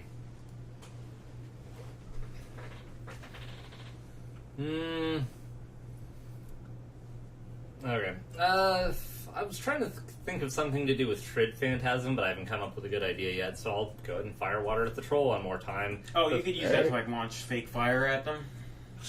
Or I could just launch real fire at them. I mean, I was thinking about maybe making it... Really scare them out. Well, yeah, I was Fire real fire. I was considering Really trying... want to scare the crap out of them. I was considering trying to, like, make it look like an alarm was going off and maybe, like, police, like, you know, bullhorns from outside. Actually, that'd be pretty good. Yeah. I mean, I could try and do something like that. You get a bonus to losing spells, so you cast it at +2. That's true. Okay, you know what? Like, let's go ahead and try and make them think that somehow an alarm got tripped and that the police are here or nearby. So there's flashing red light, you know, some sort of alarm noise, and possibly, like, cops outside, like, all right, you know, we're closing in, you need to get out of, you know, you need to come out with your hands up or run away or Sounds something. good. I like this. Go for it. All right, so 1 second.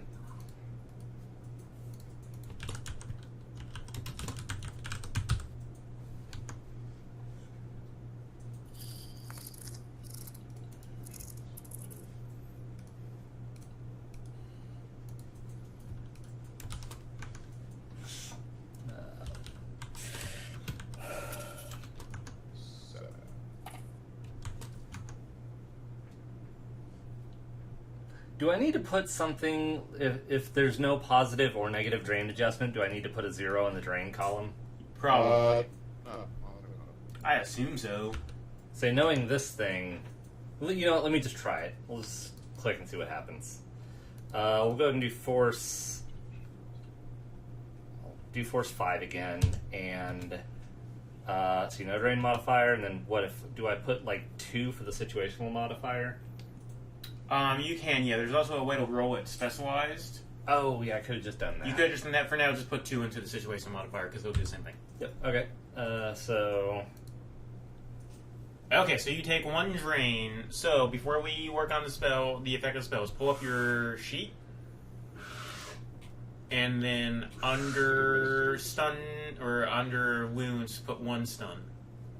Actually, did you cast it? Okay, no, 1 stun. You're good. well, I casted a force 5 in my. Yeah, but you didn't get more hits than your magic, so you're good. Okay. Yep. Okay. Yeah. And drain. You did something wrong with the drain, I think, because the spell drain is listed as F0, which is not what it should be. The drain for that spell, when you punch it in the thing, you should come out as. Okay. Hold on. Let's see. Let me try this and then roll it again. Hold on. You just added 255 drain. What the hell? Yeah, it should probably just say 0. It shouldn't say anything other than 0. Because that's what I put. Here we are. Your drain is listed as Trid Phantasm. Yeah, it says 25 category for Trid Phantasm.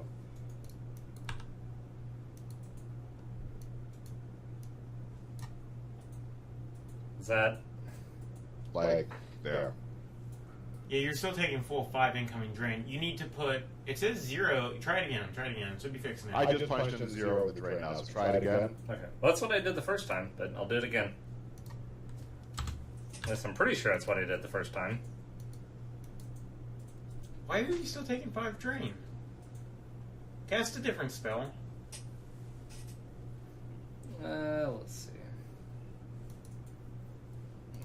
1 success, take 5 drain, roll a 5 plus 0, minimum of 2. That's weird. It's free update. Because like it just didn't vary at all. Yeah, there it is. It's fine now. Okay, so roll it one more time. No, that's a different spell though. Yeah, so you that's told me. Okay. Well, what determines the drain? 5. No Is it drain supposed to roll modifiers, for it or no something? Situation modifiers. Gives you 5. And it says spell drain F0. Why is it doing that? Because if I said do napalm. Is his drain attribute set to intuition? Yes. Okay. Or let's see, my In your character sheet. Above your spells. yeah, drain fate attribute is intuition.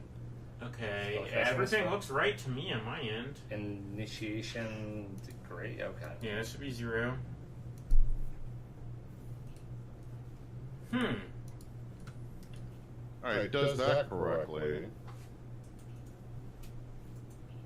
Every other spell has been correct. It's just this one spell that seems to always roll a 5. And like it But could I be a think 5. We have issues with the 0. That's what the issue appears to be, which is weird because it shouldn't have a problem with that. So just leave it. I'll just leave. Oh, Hold on 1 second. there. That's probably. That shouldn't do anything either, though, to be honest with you. You want me to roll again? 5 plus 0 equals 5 plus 0. That doesn't make sense. You shouldn't always be pulling 5 incoming drain for that spell. That's insane. Let's see. I'll cast it at force 4 and see what that does. Oh, no. Oh, my God. It is correct. We're just thinking about this wrong. Of course, you're always pulling 5 drain on this one. You're casting it at force 5. If you're casting at force 5 for Trid Phantasm and Napalm, the drain is the force. There's no minuses. That's what we were looking at wrong. Okay. Well, it still rolls for the drain. Like, it can still fail. No. The drain is whatever the force is. There's no roll for the roll for that. So whatever the force is, it's that plus with any modifiers, and that is. Oh, consistent. you're right. Yeah, that's consistent. How much drain you resist is a different thing, but the actual drain for a spell is always consistent. It's the force of the spell with any modifiers, always. Okay, so actually that first roll where I got 4 hits and resisted 4 drain was a good result. Yes, that would have that was a perfectly good result. Yes. Okay. So let's just scroll back up a bit. Yeah. Okay, so it's correct the first time. We always overthought it. You got 4. You took 1, 4. You got 5 drain coming in. You resisted 4, which means you take 1 stun. Okay. Okay. Yeah, and otherwise that is entirely correct. That's entirely correct. Took me a minute to remember that. I was screwing that one up. I already rolled for all of them, and they all rolled badly. I mean, not glitch badly, but badly. And dumbest thing. Oh my god, this is so stupid what I'm going to have to about to describe. So, you cast this spell, and for... Actually, I think this... Hold on, I just want to read this one more time.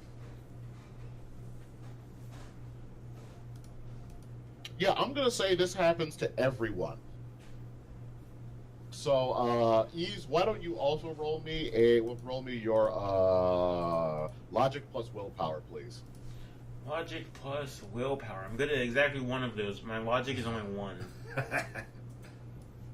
So that'll be 6 dice.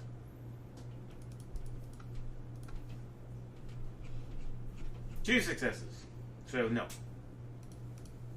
2 successes, so that's a no. Okay, so everyone except for you, Kieran, because you're currently inside the Matrix. I'm gonna say, yeah, I'm not even gonna roll for Hammer. She's probably caught this as well. All of a sudden, you hear the sound of like just lights from, even though it's broad daylight outside. All of a sudden, you see lights flashing, and you hear the sound of police sirens all at once. All of a sudden, and you hear a voice outside going, "This is the police! Come out with your hands up!"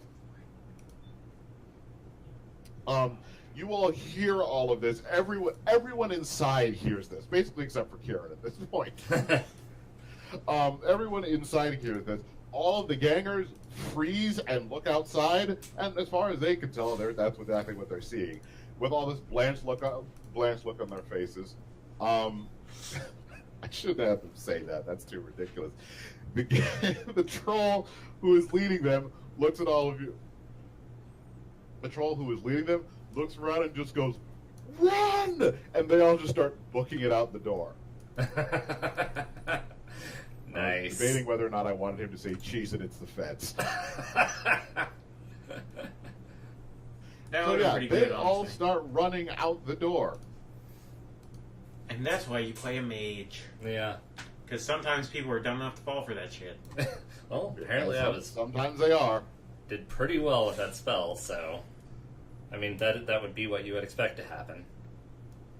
Yeah. And they all start booking out the door. And, yeah, within seconds, they've all run out and disappeared. Disappeared down the street. Neat. Yeah. Yeah. Unfortunately, that'll end this combat turn. The combat for now. That is just before you would have gotten a chance to find out that there were sentry guns in the ceiling of this place, and that they were currently malfunctioning, Kieran, and that you could have brought them down. Ah. Can I still like reactivate their security system, like for them as like a nice guy? Yeah, sure. Why don't you just roll me computer? Okay. Just so it's not like I did something. Yeah. 3 successes. Literally, they just managed to get this pulled off just before you would have found it. Perfect. We're good at that, like stealing the show at the last moment. We've done it a lot. Thank you. Alright, so that's all I had to do. That's all I wanted to do. All right, yeah, you managed to find it. It looks like there was some kind of software issue with it, and you go back in and fix it, and the things come back online. Reboot the sentry Excellent. guns. I've healed 3 of my stun damage. That is perfect. So, let's see here. Get rid of. I look at Redacted and say, "Why the fuck didn't you do that earlier?" Everybody is kind of like milling around afterwards. People are kind of like, "Oh wow, oh my god," and so on and so forth. You notice as you're standing there, the father who is there with his daughter, they kind of like get up from underneath the table, and you notice that the father immediately reaches into his bag, and he pulls out like a camera, like this really nice camera, and you notice him beginning to walk around the place and start taking pictures. I go up to the side of him and say, "Dude, what are you doing here?" Hold on. As someone who Yeah, does it not looks want like to be no in one else public managed to on get the hurt during internet. this conflagration, although you notice that most eyes of people here are looking at you guys as threats. Yeah, except for the man with his daughter who reaches into his messenger bag and produces expensive-looking camera pins, taking pictures specifically of the wounded guard on the floor and the guy behind the counter. Can I start first aid on the guy behind the counter? Yeah, roll first aid, please. Ooh. All right, perfect. You managed to. He only got shot in the arm, and you can manage to stabilize him. Not stabilize him pretty easily. The security guard on the floor is in pretty bad shape, however. Anyway, you still sidle up to him, ease, and ask him what he's doing. Yes, I ask him what he's doing with the camera. He continues taking pictures, and he doesn't look at you. He goes, "Don't worry, I'm not putting you in the frame." Okay, but what are you doing? I think he takes a picture of the guard, and he looks at the guard, and he looks up at you, and he goes, "What does it look like? I'm a journalist." All right, as long as you leave me out of it. Tell Tell him a handsome stranger helped.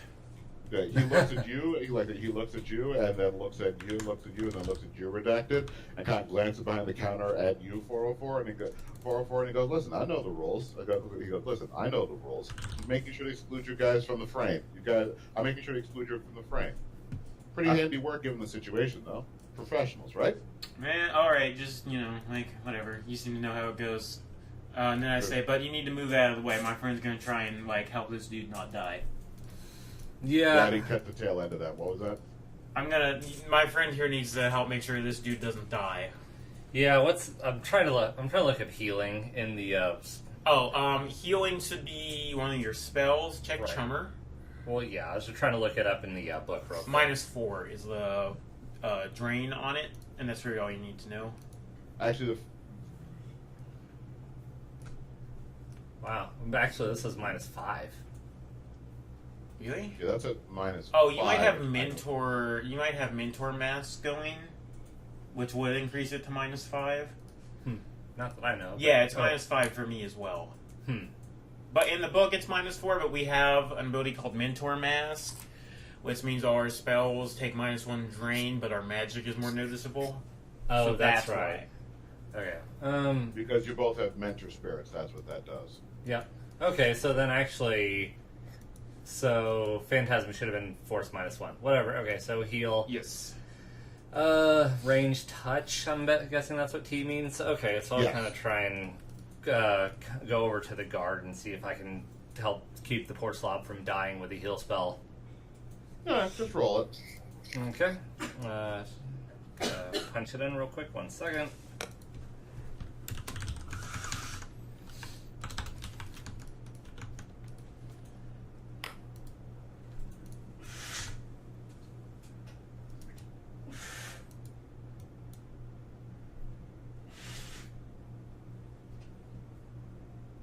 So a minimum of 2. Resisted 3. Alright, so yeah, that works. You managed to stabilize you go over, you managed to stabilize the guard who's lying on the floor. He's still going to need some extensive medical attention, but he's not going to die on the floor in front of you, which is all you were really shooting for at this point. Yep. Is it giving you an extra +1 to that because of your... I just want to see... Nothing. I just also noticed, it doesn't say anything here about your mentor spirits giving you an extra bonus to... It's an ability called Mentor Mask in Forbidden Arcana. I don't see that here in any of your qualities, though. It is not listed as a quality. When you go to select a Mentor Spirit, you just check a little box, and if you check it, it's -1 force, -1 drain on all your spells. But the catch is all your, to detect your spells and who casts them, people get a 2 dice bonus. Ah, okay. So it's easier to detect in the long term. More obviously in Chummer, because I wouldn't have seen that otherwise. Yes, yes. I will find where it is in Forbidden Arcana for you as well. Oh, no, I know that's a thing. I'm just wondering why they didn't list that more obviously in Chummer. Yeah, it is a little weird. See it was there. Yeah, it should definitely be spelled out somewhere. Yeah, I see it here. Use Mentor's Mask, yep.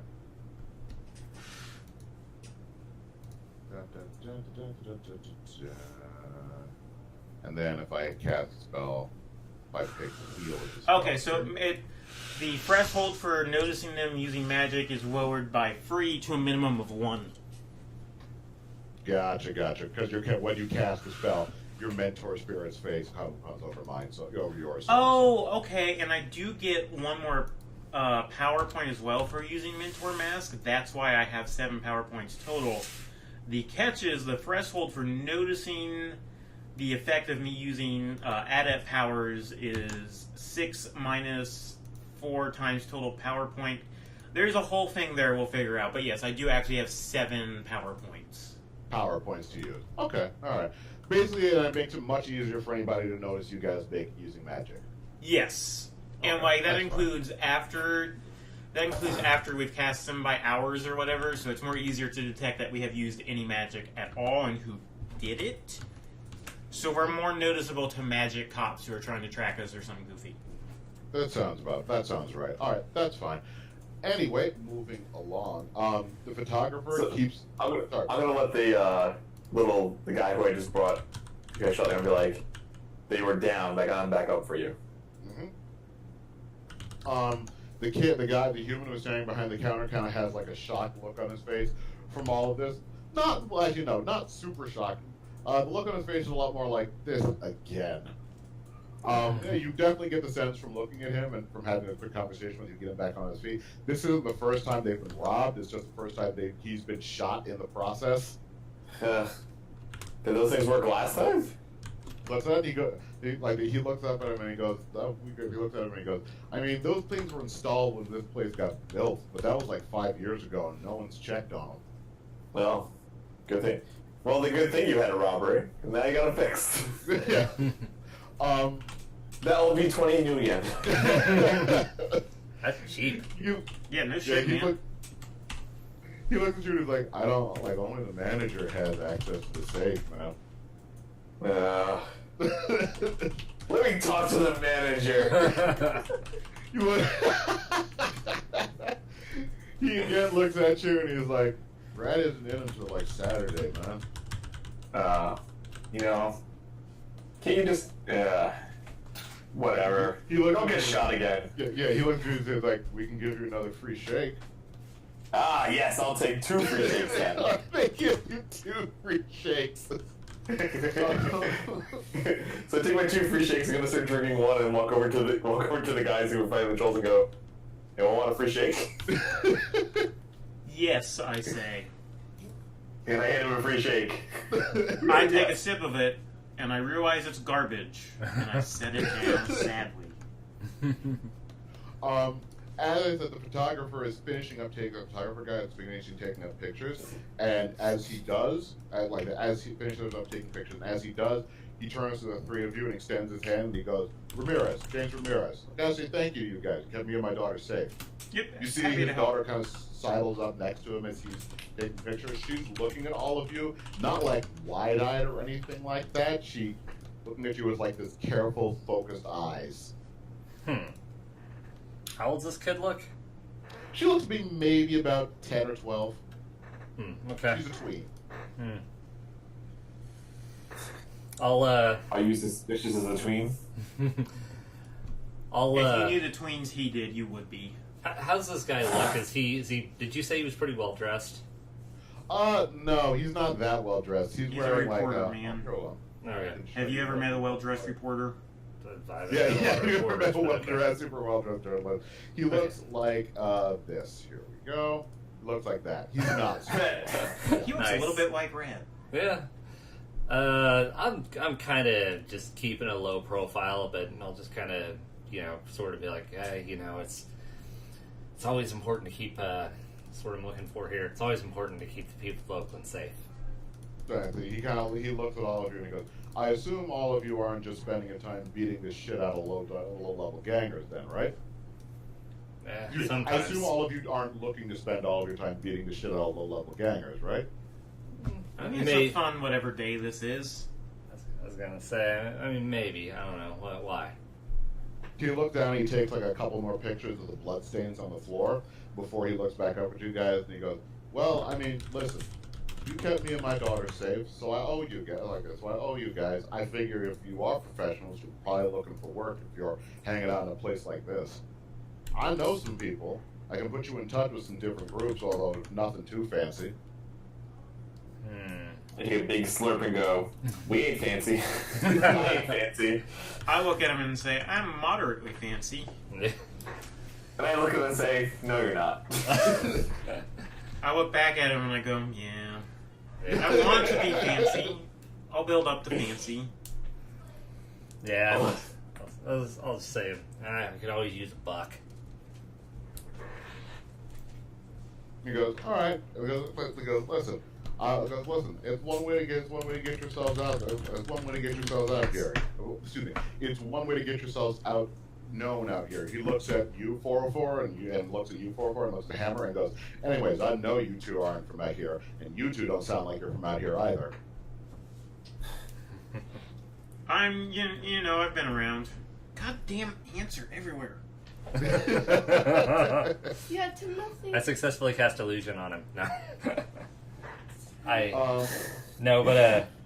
Yeah, so he's saying that to me as well. Yeah, he's saying he's noticed from all of you. He can tell from your accents you're not from here. I'm supposed to have a thick Boston accent. I don't know what Yeah. I don't know how to do a Boston accent. Save my life. Yeah, I so don't that'll have, definitely give you away. I do Yeah. not have a Boston accent. I might speak of I a call slight it the German Queen's accent. accent, which I actually have. Yeah. No response. I'm just gonna kind of look down or look away. No comment, I say. Yeah. I've been from around, but certainly not from here for very long. He goes, well, listen. If you guys are interested, I can tell you for something that's happening tonight. There's a bunch of people I know, little artist collective. They're looking for somebody to provide security for a little to-do they got planned for the evening. I look at Redacted and go, I don't know. You would probably know more about these art gigs than I would. Yeah. I was say, well, what kind of art? He goes, Fight for the Bay. You guys ever heard of him? In your case specifically, you, Redacted, have probably heard of Fight for the Bay at this point. It's this small artist collective. It's a small-time artist collective in the city that's known for very, very big, glitzy, art installations.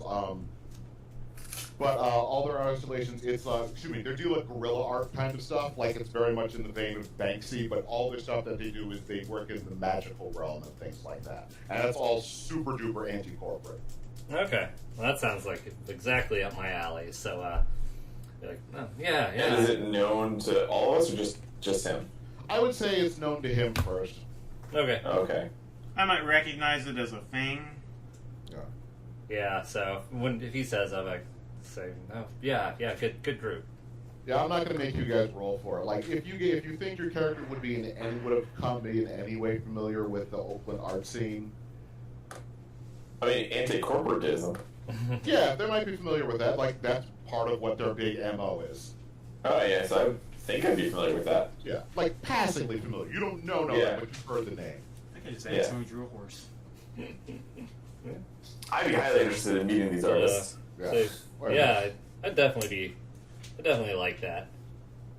Like the Ramirez nods and he goes, all right, well, I think they were looking for somebody to swing by to this thing tonight. I'll call them and then I'll tell them I found some people, and then I'll call you guys. They'll let you know where they want to meet. Sound good? Yeah, perfect for me. You have any... Oh, I don't know Hammer yet, do I? No, you haven't met Hammer yet. You're just kind of looking at her as she's standing there. Okay. Hammer has been, for the most part, silent this time because I forgot to bring her into the fight up until just the last second. But anyways, Ramirez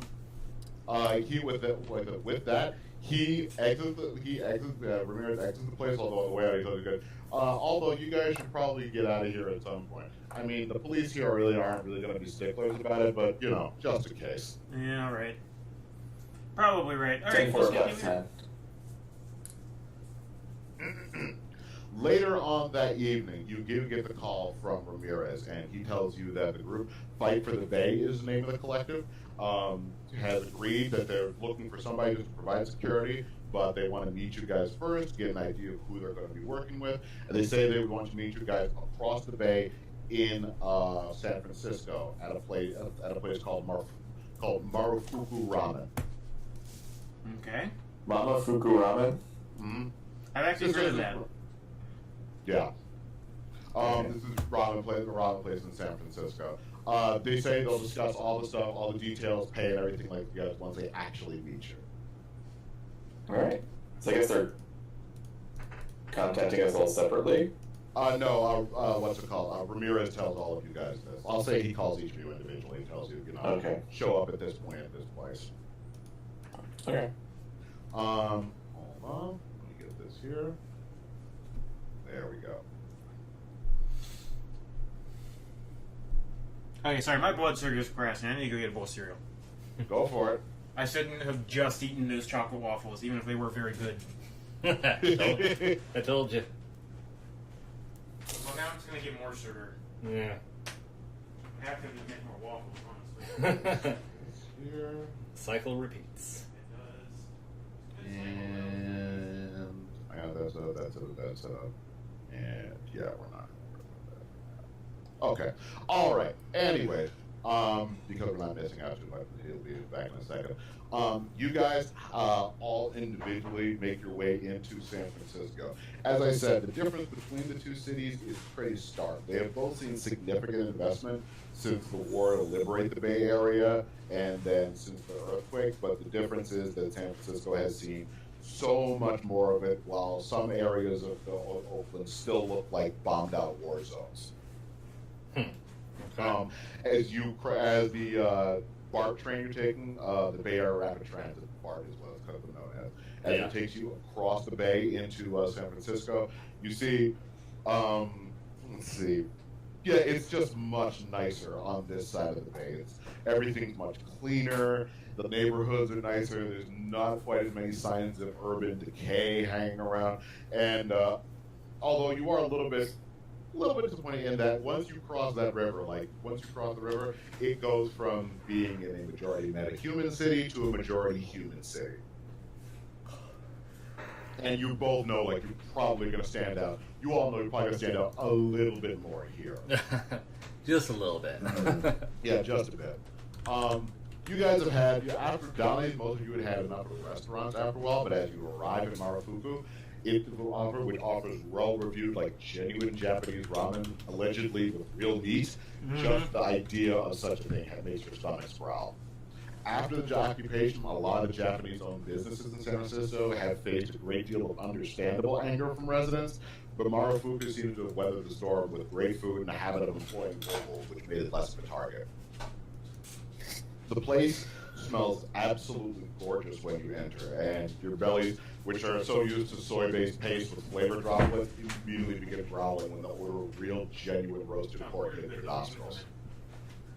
You're used to having to suss out of Mr. Johnson generally, or at least be specifically called out by him, but when you walk in, it doesn't take any particular effort to identify what must be the members of Fight for the Bay, sitting off at a table to one side, talking loudly, and doing a piss-poor job of hiding themselves. But work is work, and the food that they're eating looks absolutely delicious. I go up to the table and say, "So are you buying?" You guys, as you guys walk in, I should say, hold on. You see, sitting at the table, there are 6 of them.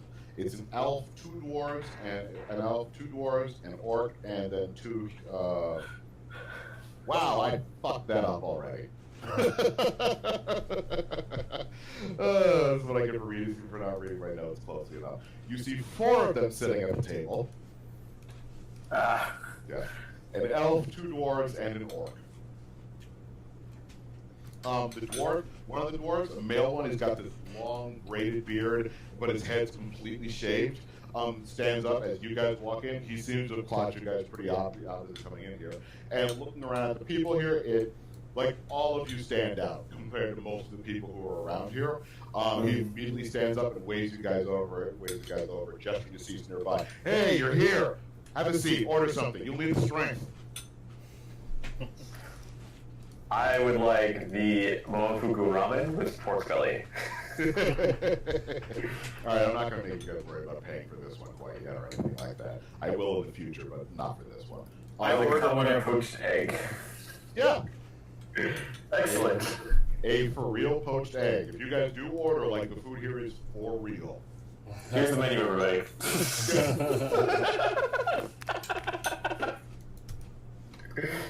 Yep, there you go. No. That's Momofuku. That's close, but that's not actually the place. The place is. Hold on. Yeah, that's not the place. If you want the menu is.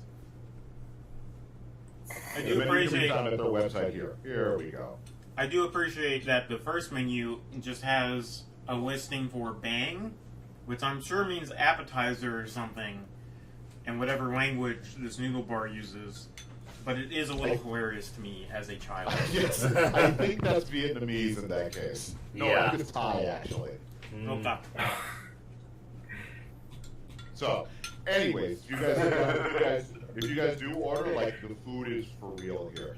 The artists who are sitting next to you, they're talking and jostling with each other, again, loudly conversing back and forth, and they seem more concentrated on eating for a couple of minutes you guys are there than they actually seem on talking business or anything like that. You immediately get the idea that these are not, that of all people who could have been hired you for jobs, these are definitely not, quote-unquote, professionals.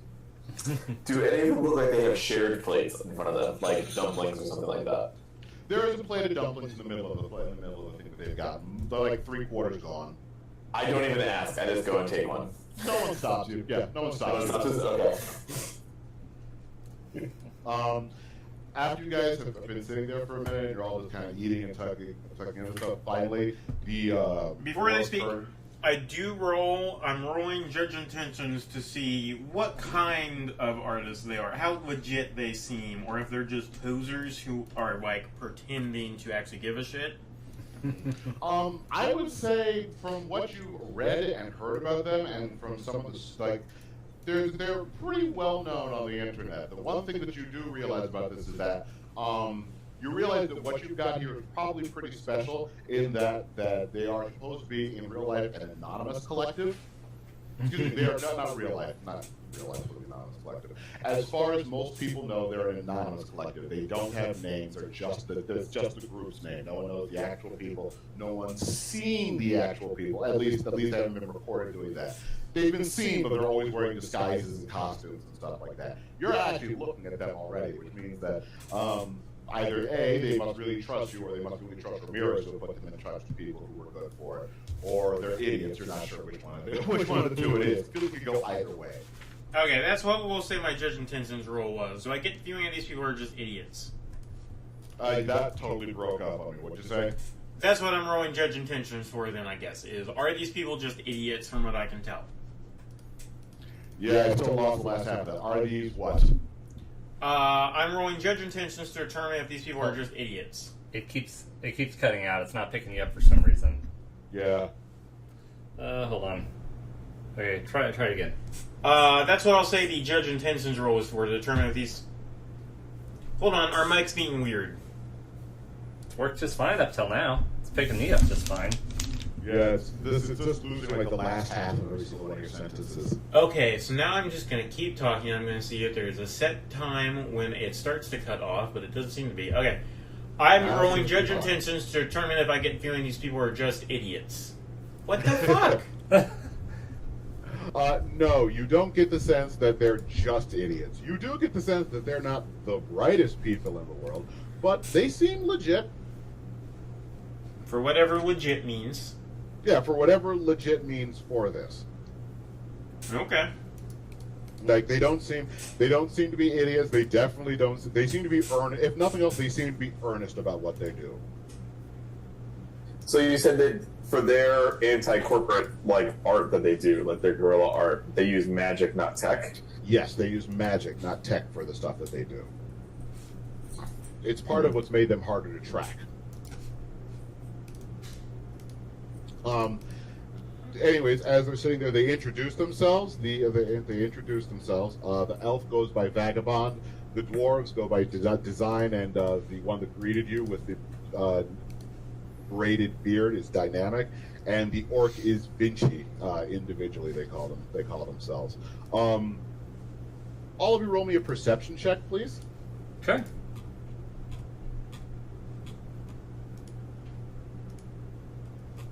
Oh, come on. Scooter would have at least rolled a 2.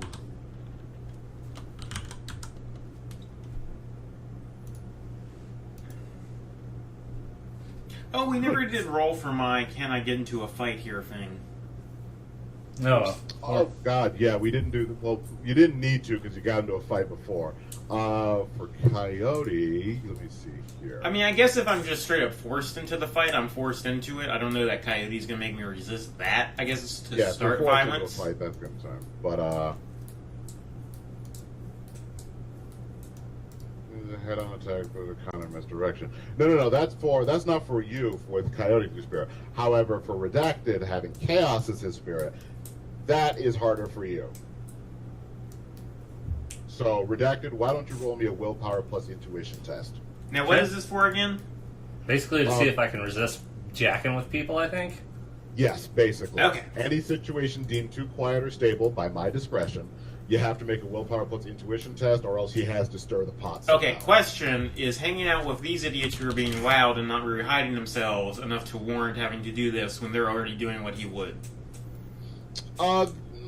Mostly this is just for fun. Okay, just fine pointing it out. You're fine.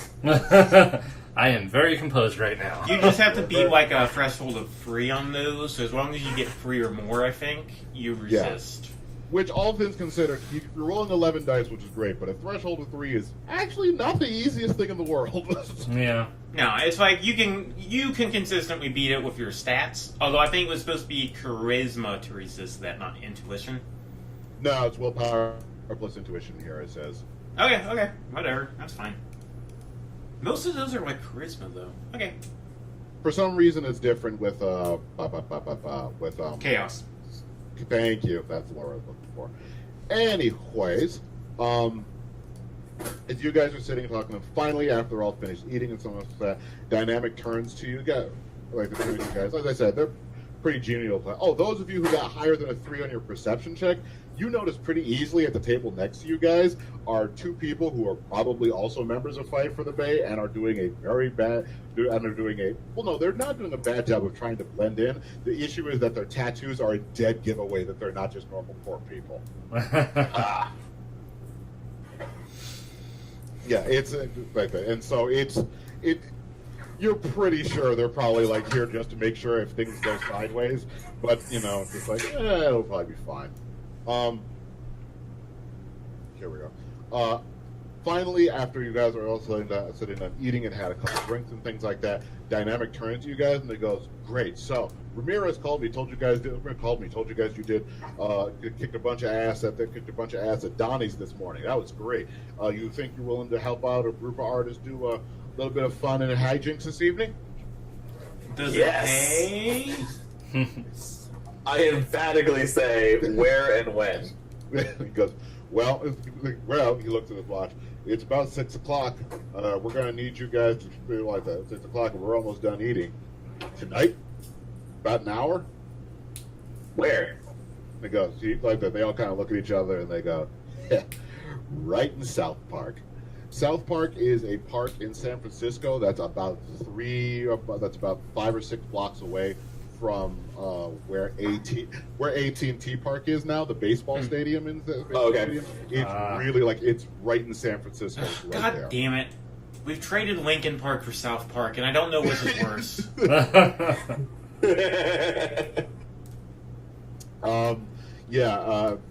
It's in a really nice neighborhood in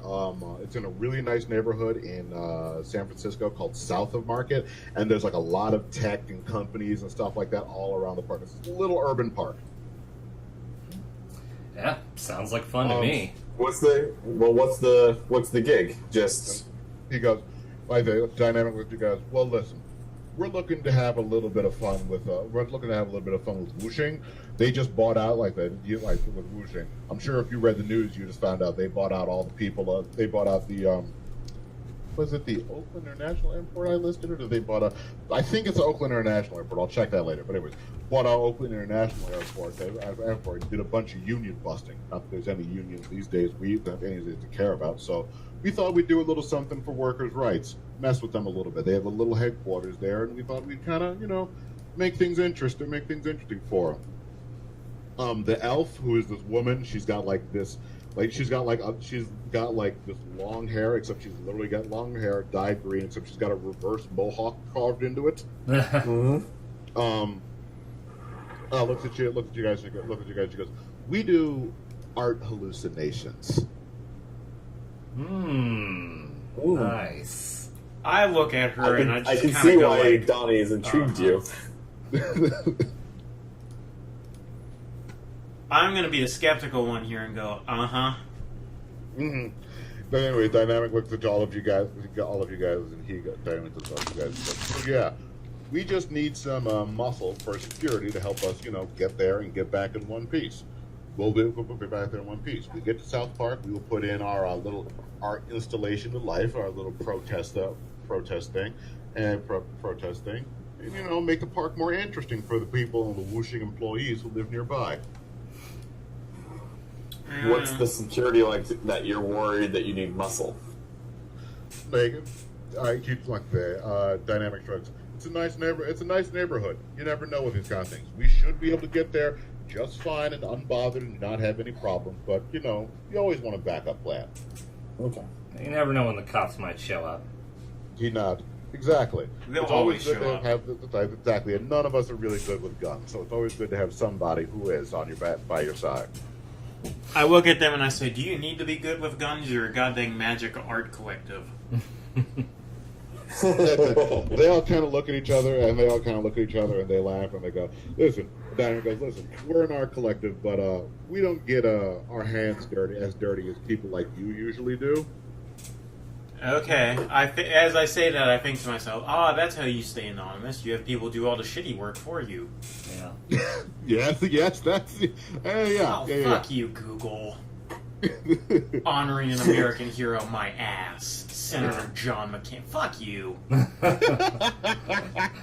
Even on the landing page. Yeah, I'll Sorry. Anyways, what's it called? Dynamic looks at you guys and he's like, so basically the plan is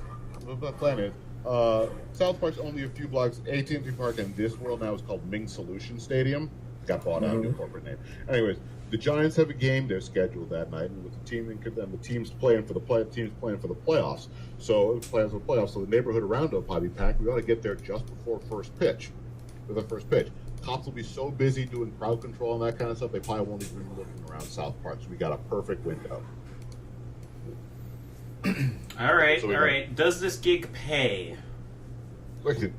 Dynamic looks. And I just snap my fingers and point to him. Dynamic Shrugs. Of course it pays. How could we not pay you guys? You're an artist collective.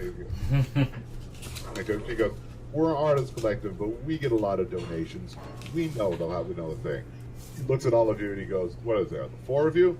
We can offer about 1,000 apiece, 500 up front. Okay, I have negotiation as a skill, and I'm going to roll it. And I'm going to say, we're going to need blank much more money, and then depending on how well the roll goes, you can tell me how much more money I ask for. Looks like you tied with him, which is a push, which comes out to a failure. So you talk to him like, oh, we're going to need a little bit more, and he looks at you and he goes, listen, we don't have that much. We can pay you guys, but we're not rich. I look them over and I ask myself if I believe them, but I go, well, all right, it's a good cause. Yeah, maybe a chance to make a little art over that they probably do have the money. It's just that they've already blown it on magical stuff and all the shit that they're wearing, and also this goddamn meal. Yeah. Yes. I was like, all right, well, just keep us in mind for future jobs then. This kid goes, we'll definitely keep you in mind. Matter of fact, listen, you work with us, we know lots of people. We'll put your name out there, we'll put your name out there, let people know that you guys are legit, and then other people will call. That's how you get to know people in this city. I've been here a year. It hasn't worked out so far, but hey, I'll take your word on it. Mm-hmm. So with that, Diana looks at you guys and he puts his hands together. He's like, so, everybody good? Want to go? Everybody good? One more round and then we'll get going? I say only if you're buying. I'm broke. Like they all kind of look at each other and laugh and goes, don't worry, we know the owner here. Ah, that explains a lot. Can I order a drink then? Yeah, you guys can order. You guys order a drink. They do one more round. They get a bunch of soju shots for everybody. I order an almond palmer.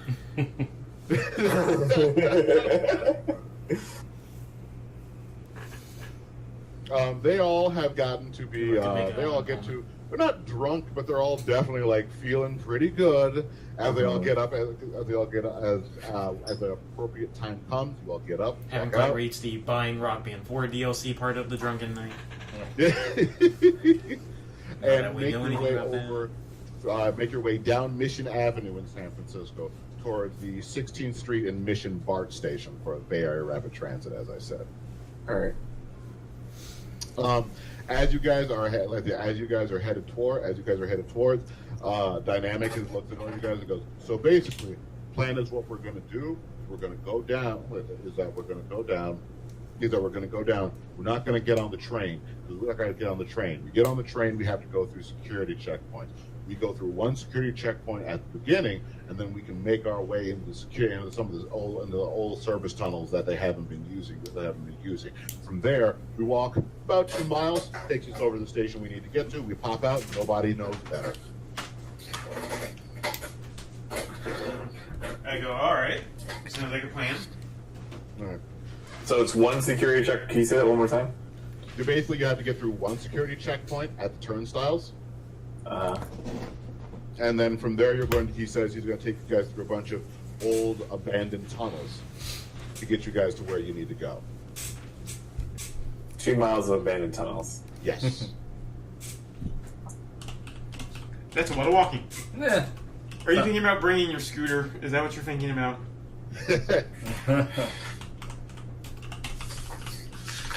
All right. Is there? All right. Yeah. I guess that's something to do. Does the turnstile like the city's turnstile? Like, what is the deal with the metro system in it right now? Hold on, make sure I have this correctly for you. So, as you guys walk down into the what's it called? It's barely 6:30 when you guys are making your way towards the subway stop that Five for the Babe mentioned. There's a certain thrill that goes up your spine as you sink back into the work that you know best. You know, the stuff that you had always hoped to do. I mean, for some of you, specifically for you, 404, it's not exactly stopping an interdimensional horror from turning the population of Manhattan into its personal slaves. But I mean, it's a start. I mean, I barely knew about that anyway. Yeah, you barely knew about that anyway. Yeah. You're not entirely sure we weren't making it up. Yeah. As you guys go down underground, the station has been refurbished and rebuilt. It looks like it's really nice. It's reasonably full. But the station, you do notice, there's like a bunch of turnstiles where you have to go through, and on the other side of the turnstile, there are some very, very, very obvious metal detectors, MAD scanners. Actually, I should call them metal detectors, but they're not metal detectors. They're called MAG scanners. Which stands for a magnetic anomaly detector, which means they can scan very easily for firearms. Okay. Makes sense, actually. Can they scan very easily for giant ass katanas? That also would fall under the list of things they would notice for. They detect any ferrous metal weapons or objects, guns, knives, etc. Okay, so there's a guard there. Is that it? There are 2 guards standing on either side of the turnstile as people are going back and forth. Both of them are very, very well armed. If you've been, I mean, you guys remember, but I know at least here near New York City, like you see dudes with M16, with like M4, with assault rifles walking around Grand Central Station like all the time now. Huh.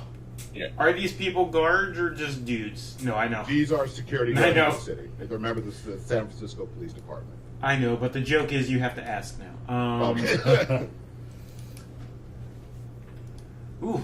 I'm kind of... I would like to take my katana. It's not exactly a concealed weapon. I either. mean, well, I could try and use Phantasm when... We have a hacker. Hack the goddamn... That's true, yeah, actually. Yeah, hack the I know, so station. that's all I was trying to find out what the system is. Is it the city system, or is it like... So it's a city Like system. Knight So it's a Errant? higher rated system. You cannot like that. There is no way you're going to be able to walk over and probably jack into that specifically without getting really noticed, because it's in a very obvious spot. However, you can try and sidle over into the corner and fire up your cyber deck and see if you can get there wirelessly. Oh, okay. Yeah, that's what I want to do. That's why I was trying to find out what the best way to get in was. For you, the best thing to do would be to try to set up a wireless connection and then try and hack into it that way. Now, the problem for you in this case is that what you are in is you are in what is known as a spam zone, which means you have a spam zone. It comes with a noise rating of 2, which means you will take a -2 dice pool modifier to all of your actions. Basically, it means that there's so much other stuff popping up here, and like augmented reality, like ads and things like that, and so much other stuff going on that without a direct connection, you're like it's causing slowdown in the matrix for you. All right. Well, I'm still gonna go in. All right. While you sidle over into the corner and try and do that, do you want to go in? You trying to go in cold or you're trying to go in hot? Because if you go in hot, remember, you go completely unconscious. I'm going to go in.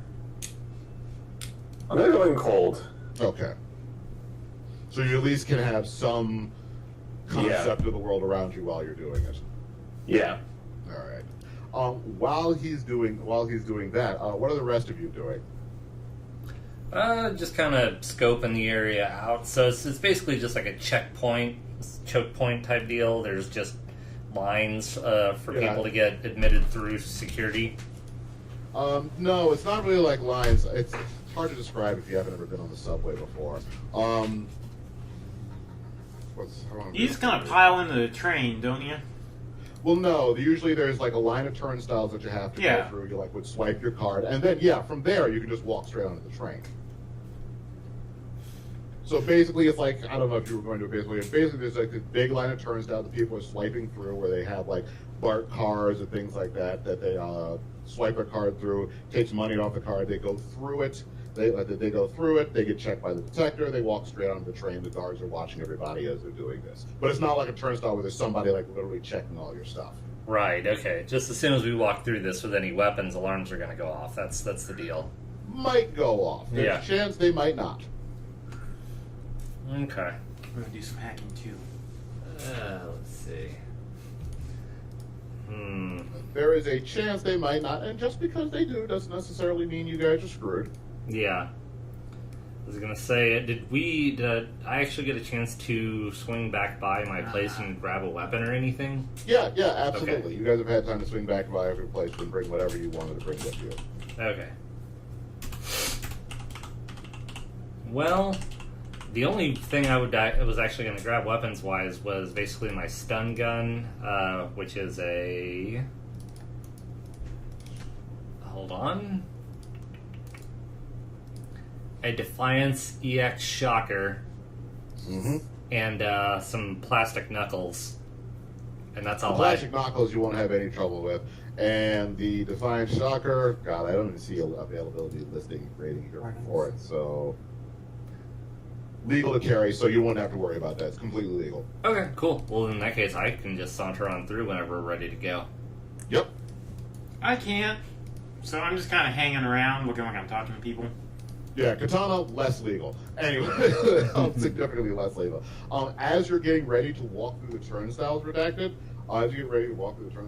you notice there is this kid, maybe looks to be about maybe 20 or something like that, who begins eyeing you, but the way he's eyeing you, you know he must know you somehow. He's got like all gleaming piercings and this well-coiffed mohawk tossed up to one side. As you watch as his squint turns into recognition, and he makes a beeline for you. Okay. Good. Do you want to do anything? Let's see. If it looks like he's trying to approach me, He's definitely approaching you. Yeah. He's making a beeline for you.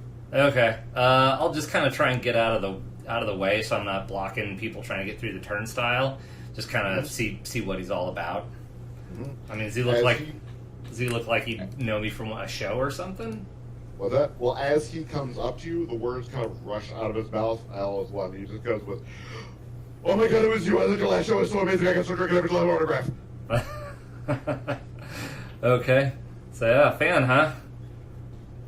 Yes, he very much appears to be some kind of fan. You guys aren't like blocking anybody. You're trying to like get off to one side, but you're causing a little people, not like a little bit of a bottleneck. But not a bottleneck. People having to walk around you.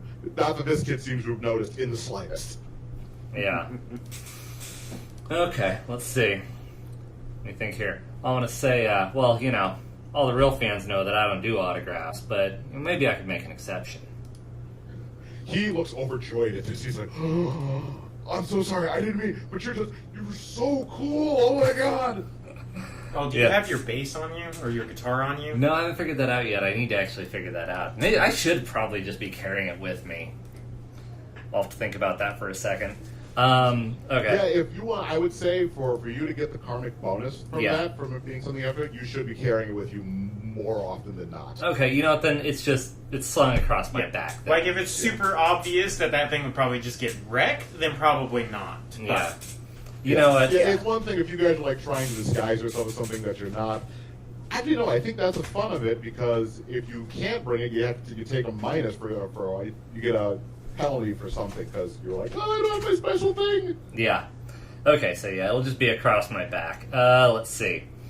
Alright, trying to think if there's something I can ask this kid to do to try to give us a hand. And then Okay, see. while he's doing that, Kieran, you are going to try. Kieran, you're trying to kind of sit over in the corner and try and get into this thing. First thing you need to do is roll me a sneaking because you need to see if you can do this without getting noticed. Right. Sneaking is active skills? No. Yes, It is. it should be. There it is. Oh, and do I roll or a specialty? You're just roll. This isn't a specialty for you, like it's not particularly. So just roll. Any modifiers? No. Actually, no. I'll give you for this. I'll roll it again. You're going to do it with a +2 because the subway station is full. So there's a lot of people walking around. All right.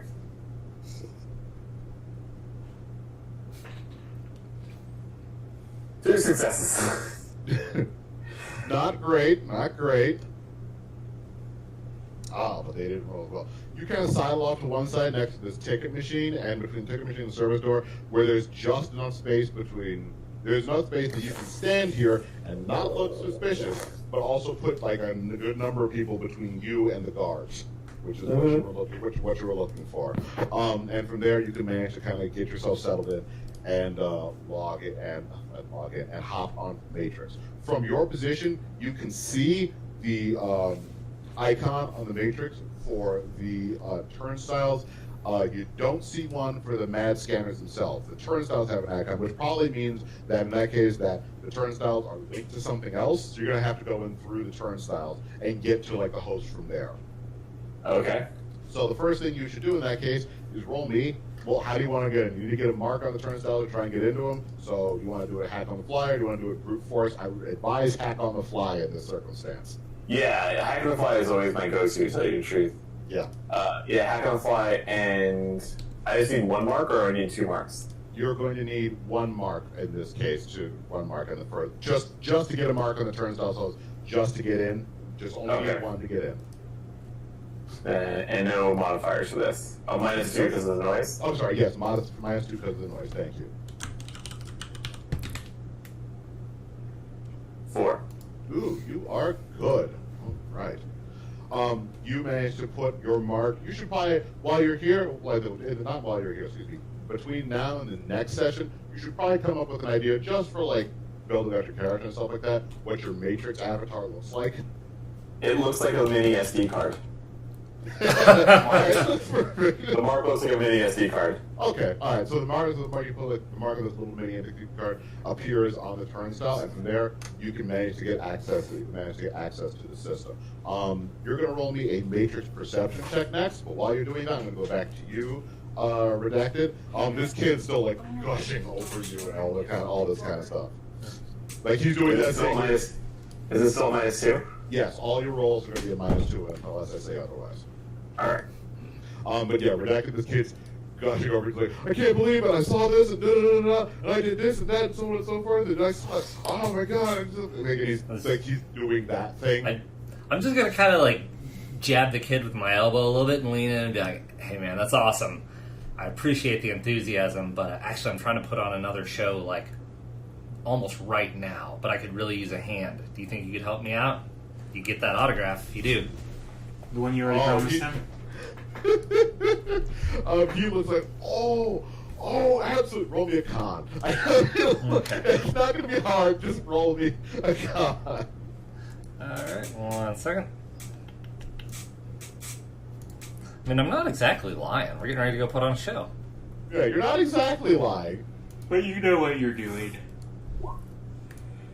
2 successes, that is plenty to really get past this. He was like, oh my god, really? Yeah, whatever you need. I'll say.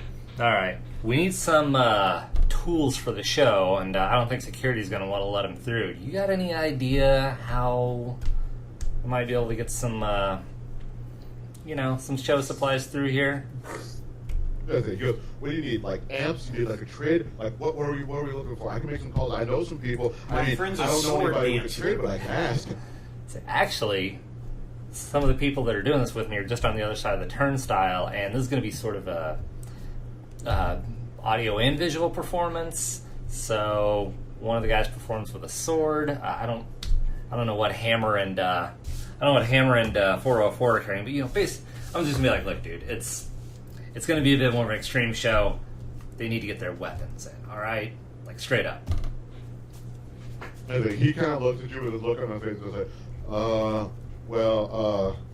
I mean, I can ask some of my friends, but I don't know anybody who does like security stuff or stuff like that. We're all just mostly music fans, but I can make some calls. I guess I could ask. So, hey man, if you don't know, that's fine. You don't know. But you were here. I need somebody right now. I thought maybe you'd have some ideas. He has a look on his face that's just like, he wants to help, but he clearly is like, I don't, huh? So, all right. Let me think. He could try distracting the guards. Yeah. Jeez. Let's say,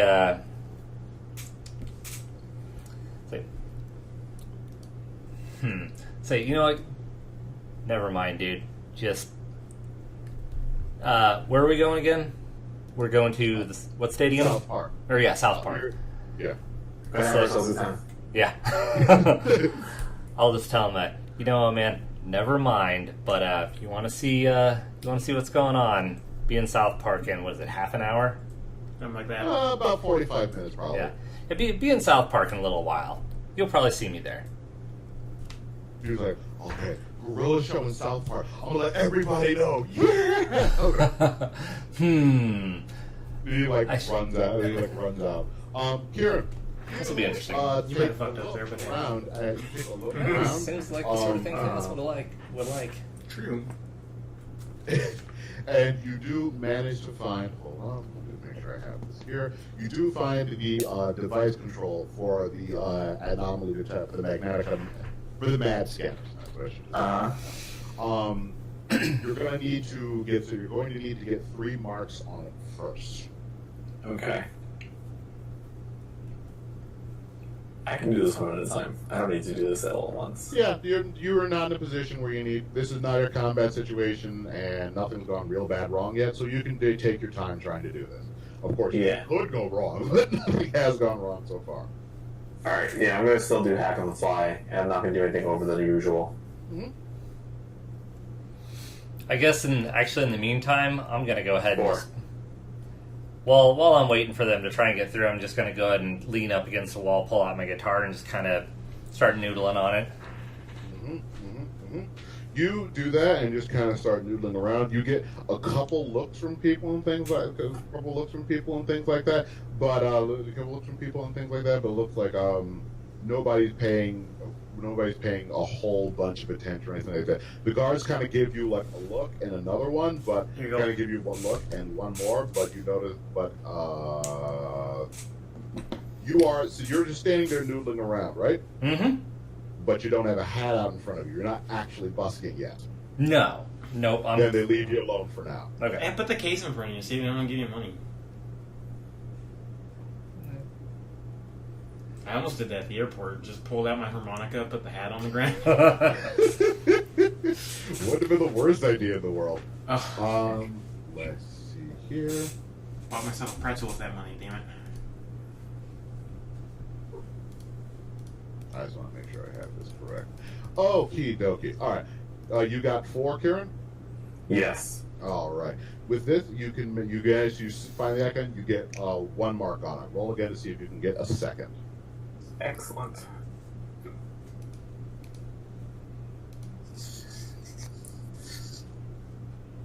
Five. Survey says second mark. Awesome. And why don't you give me 1 more and let's see if you can get that 3rd.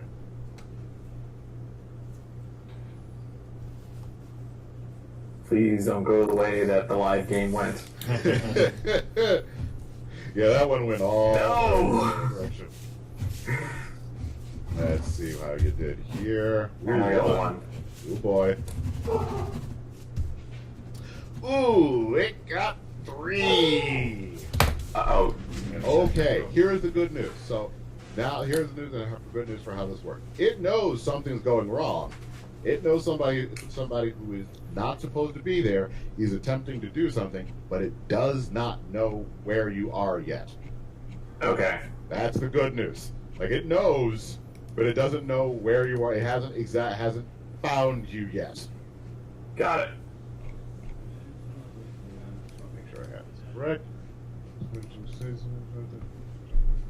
Automatically spot you. Will most likely search for you on this next action, although it always want to attack. Hold on. Please action. Oh God, I'm sorry. So yeah, here's the difference. My mistake. Brute force is an attack action. Act on the fly is a sleaze action. Yeah. The difference between the two is that if you succeed with an attack action, it knows it's under attack. Yeah. If you attack with a sleaze, if you succeed with a sleaze action, it doesn't know it's under attack. But conversely, if you fail with an attack action, you aren't It doesn't know. because you failed your attack damage or affect your opponent. Affect your opponent. If you fail with a sleaze action, however, your target immediately gets 1 free mark on you.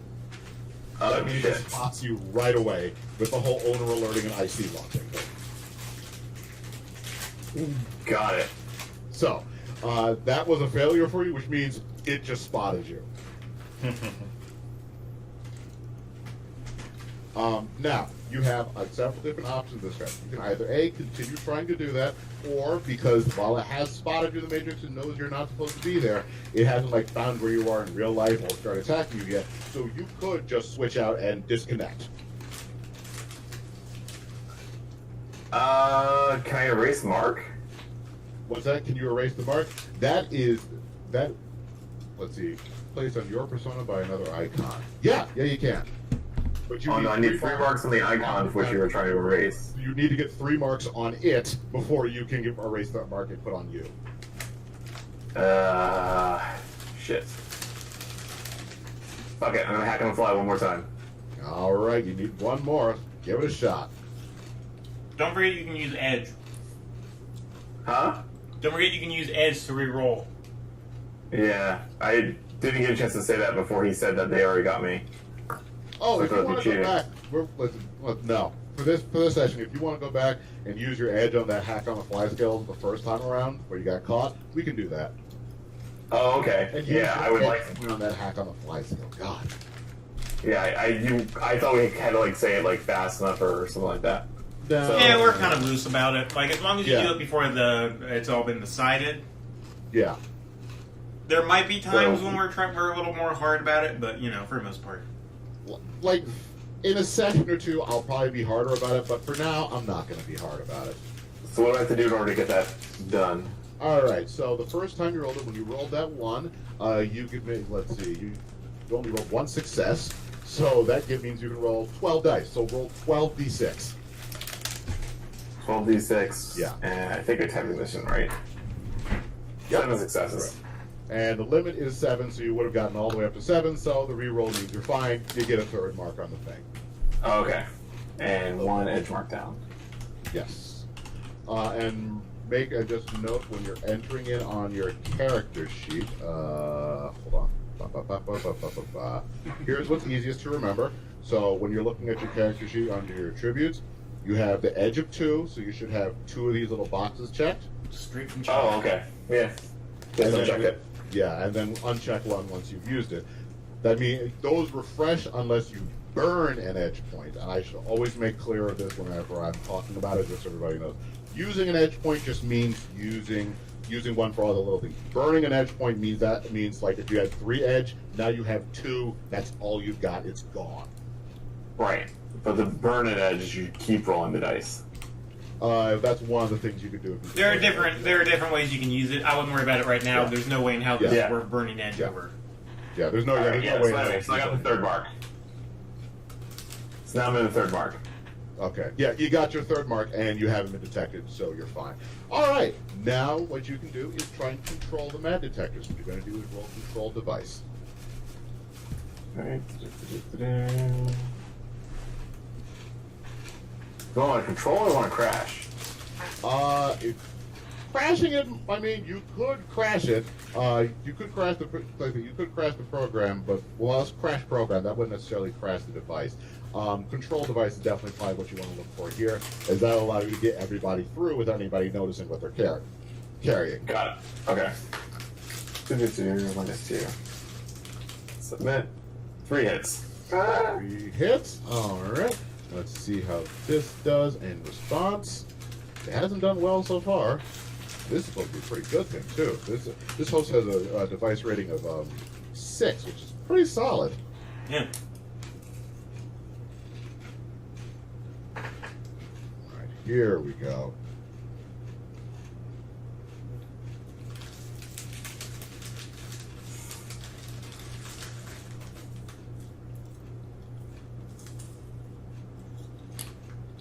There we go. Control device is a sleaze action. Whenever you sleaze, the limit of test carries the same risk of benefit and consequences of failure as sleaze action. Well, bad news. This time it rolled well. Yeah. Figured. So this time, as you go to try and go into the mad detector and get control of it, it doesn't work this time. Now it gets a mark on you. Now it knows you're there. Okay. So what you are going to do, again, your choice here is to keep on trying to do this, I tossed it out in the kitchen. You know that. or Yeah, I'm gonna go one more whirl before I jump out. okay, I'm gonna let you give it. Yeah, give it one more whirl.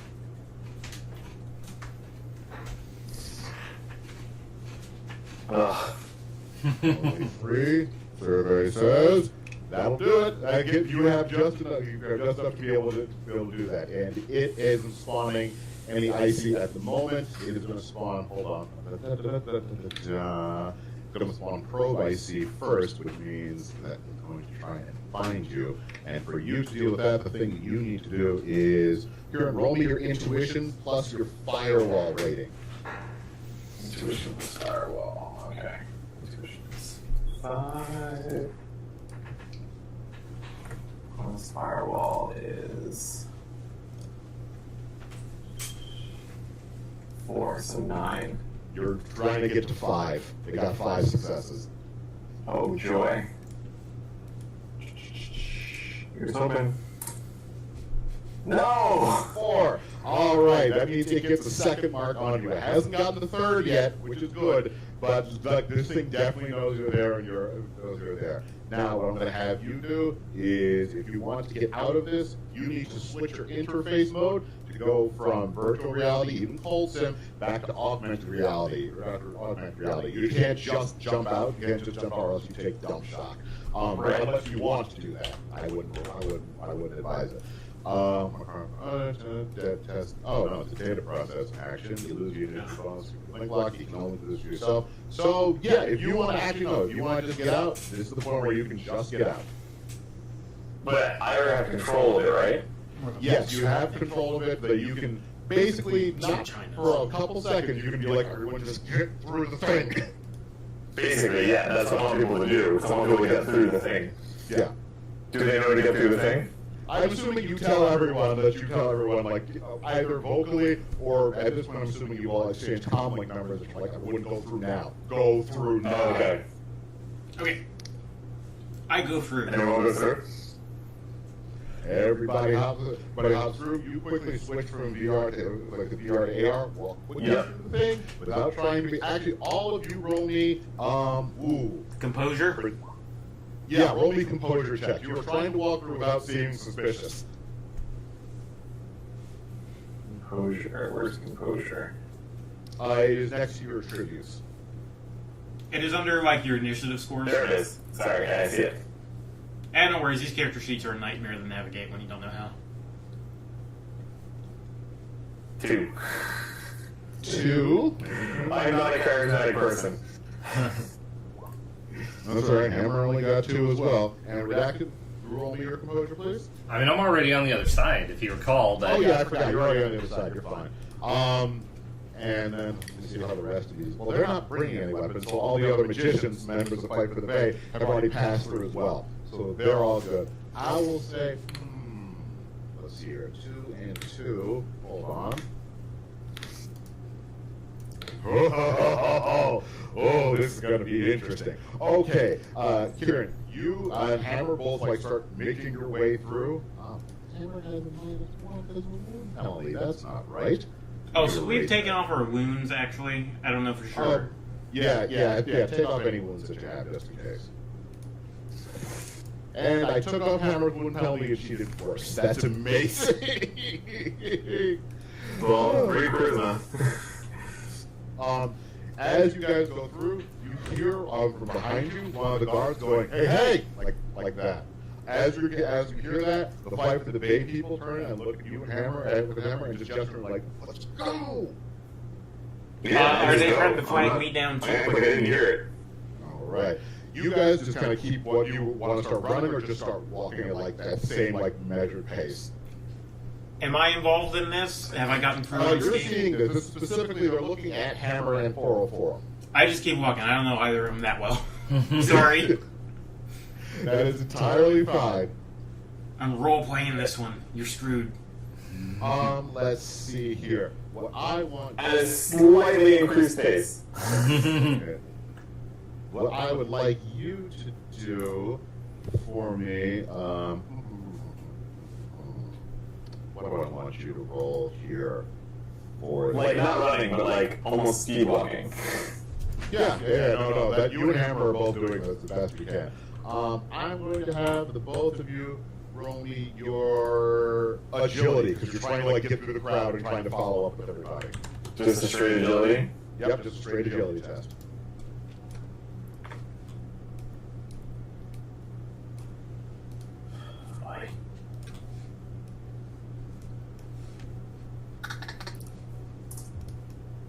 Ooh, 3, 6, ooh, that was a good roll. 3 is exactly as much as you needed. You guys both, you start following Hammer because she seems to be a bit better at this, start weaving your way through the crowd. You can hear yelling behind you, and you're just trying to keep up with everybody else. You can see Redacted and Ease and the rest of the Fight for the people moving down the side, moving down the stairs onto the platform. You guys all follow the Fight for the Bay people. They walk to the edge of the platform as the train goes sailing past, as the train pulls out of the station and goes sailing past.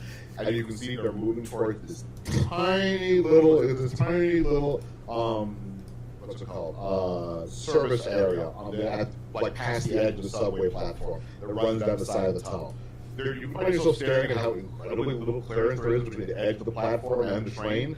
But as the fight for the Bay members move towards the platform's edge, you realize that given the time between trains, this is going to be really, really tight. Like that, as that train pulls out and the fight for the Bay people start making their way onto the service platform, like right along the edge of the wall, you can see like another train pulling in right behind it. It's incredibly narrow, and everybody has to walk single file.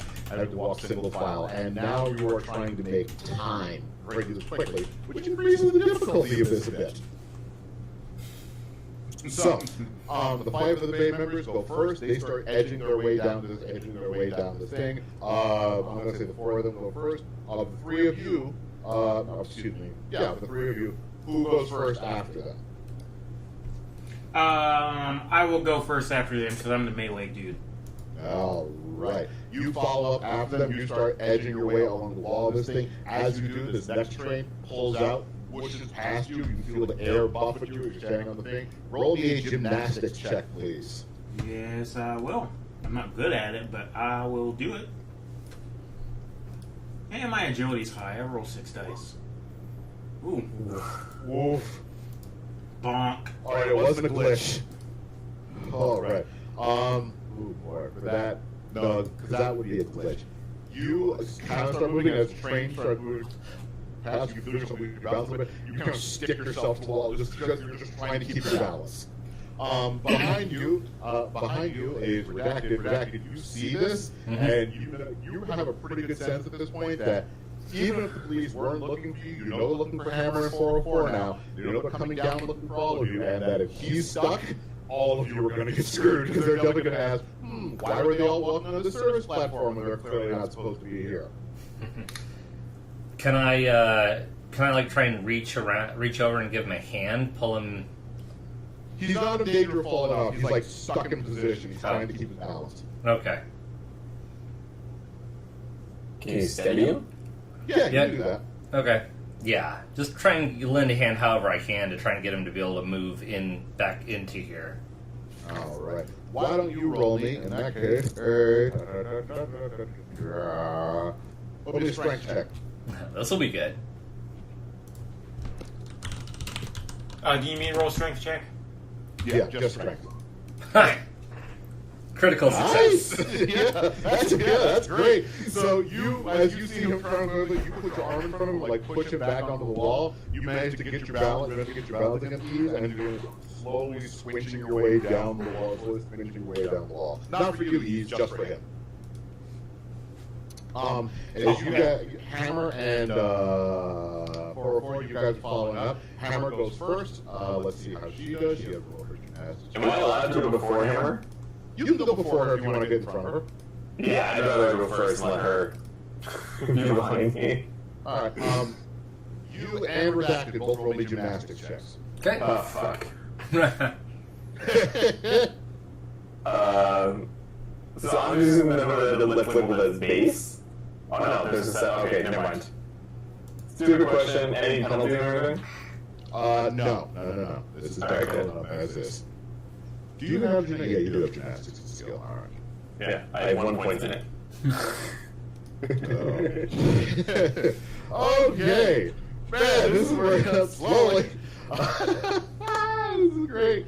All right, so, Fraz, you managed to hold. You managed to keep. Fraz, wow. You got to switch that, so I'll stop calling you Fraz sometime between games. Redacted, you managed to stop Eve from falling off the edge. As you're balancing him, you almost lose your balance. So you're trying to keep yourself in place. You 404, you're not running, but you're booking it, walking. And as you come up, you see where everybody disappeared to. They've all gone just around the corner of the edge of the platform. As you get to the edge of the platform, you're ready to just go, okay, I'm just going to get down this moving. You almost run headlong into Redacted and Ease, who haven't moved that far down yet, unfortunately. You also have to stop for a second and you waver for a second, and then lean back out, and lean back as the next train comes pulling into the station. Hammer's behind you, looking at all of you guys, and she's like, "We need to move." It's hard. It's hard to walk around here with hooves. Yeah, I forgot you're a satyr. That makes this very difficult for you, but I won't add bonuses to that. Okay, I look at Hammer and I say, well, okay, and I take my clothes off and I toss it at her. And then I cast Safe Change. Let's see. You're on a bit of a ledge. I'm going to say you have to roll another gymnastics check to take off all your clothes. Okay, you're right. That's ridiculous. I'll take a step back this one time and say I won't do that. In that case, assuming you want to continue moving down, roll me another gymnastics check, please, for a ease. Yes. I wonder if there's some way I can... Ha! 3, that's good. That'll get you down the side, get you down the edge. Okay. You find you get around, you start scooching back down again. You kind of like close your eyes as the train goes rushing past. Like as the train goes past you, it's like a half foot in front of your face. Like maybe a foot, maybe a half foot in front of your face. The metal is. You feel like if you put your foot out too far, you're going to lose it. Like if you stretch your toes, you lose it. That's what it feels. That's how close this thing feels. But you manage to get like a hole in the wall, even though it's like sheer and it's really not holding on to. You're just kind of slowly squinching, making your way down towards the edge. Next person up in the line is Redacted. You need to roll another gymnastics check. All right. 2 successes. That'll be just enough to be able to get this done. You start moving down after him. 404. Same thing. That'll do.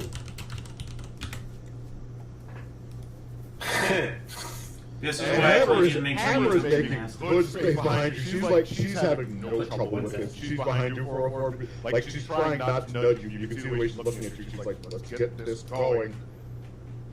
Well, I just rolled. I'm good, aren't I? Oh no, you did. She just rolled better than you. Yeah. It's different. You're moving, but she's like doing this. Like I can do this faster. We should be going faster. All right. You reach the edge first, Eve, where this little alcove next to this big metal door that has a maglock on it, where the other Fight for the Day members are all looking on at you guys with a little bit of concern in their eyes. You can see on their faces that it's a little bit of look like, did we hire the right people? No. You manage to get off the side of it into this little alcove first. Redacted, you follow by 404, and then Hammer pulls up after you guys. You see Dynamic, the dwarf kind of looks back down the thing, and quickly pulls back. You can see flashlights shining down the hallway.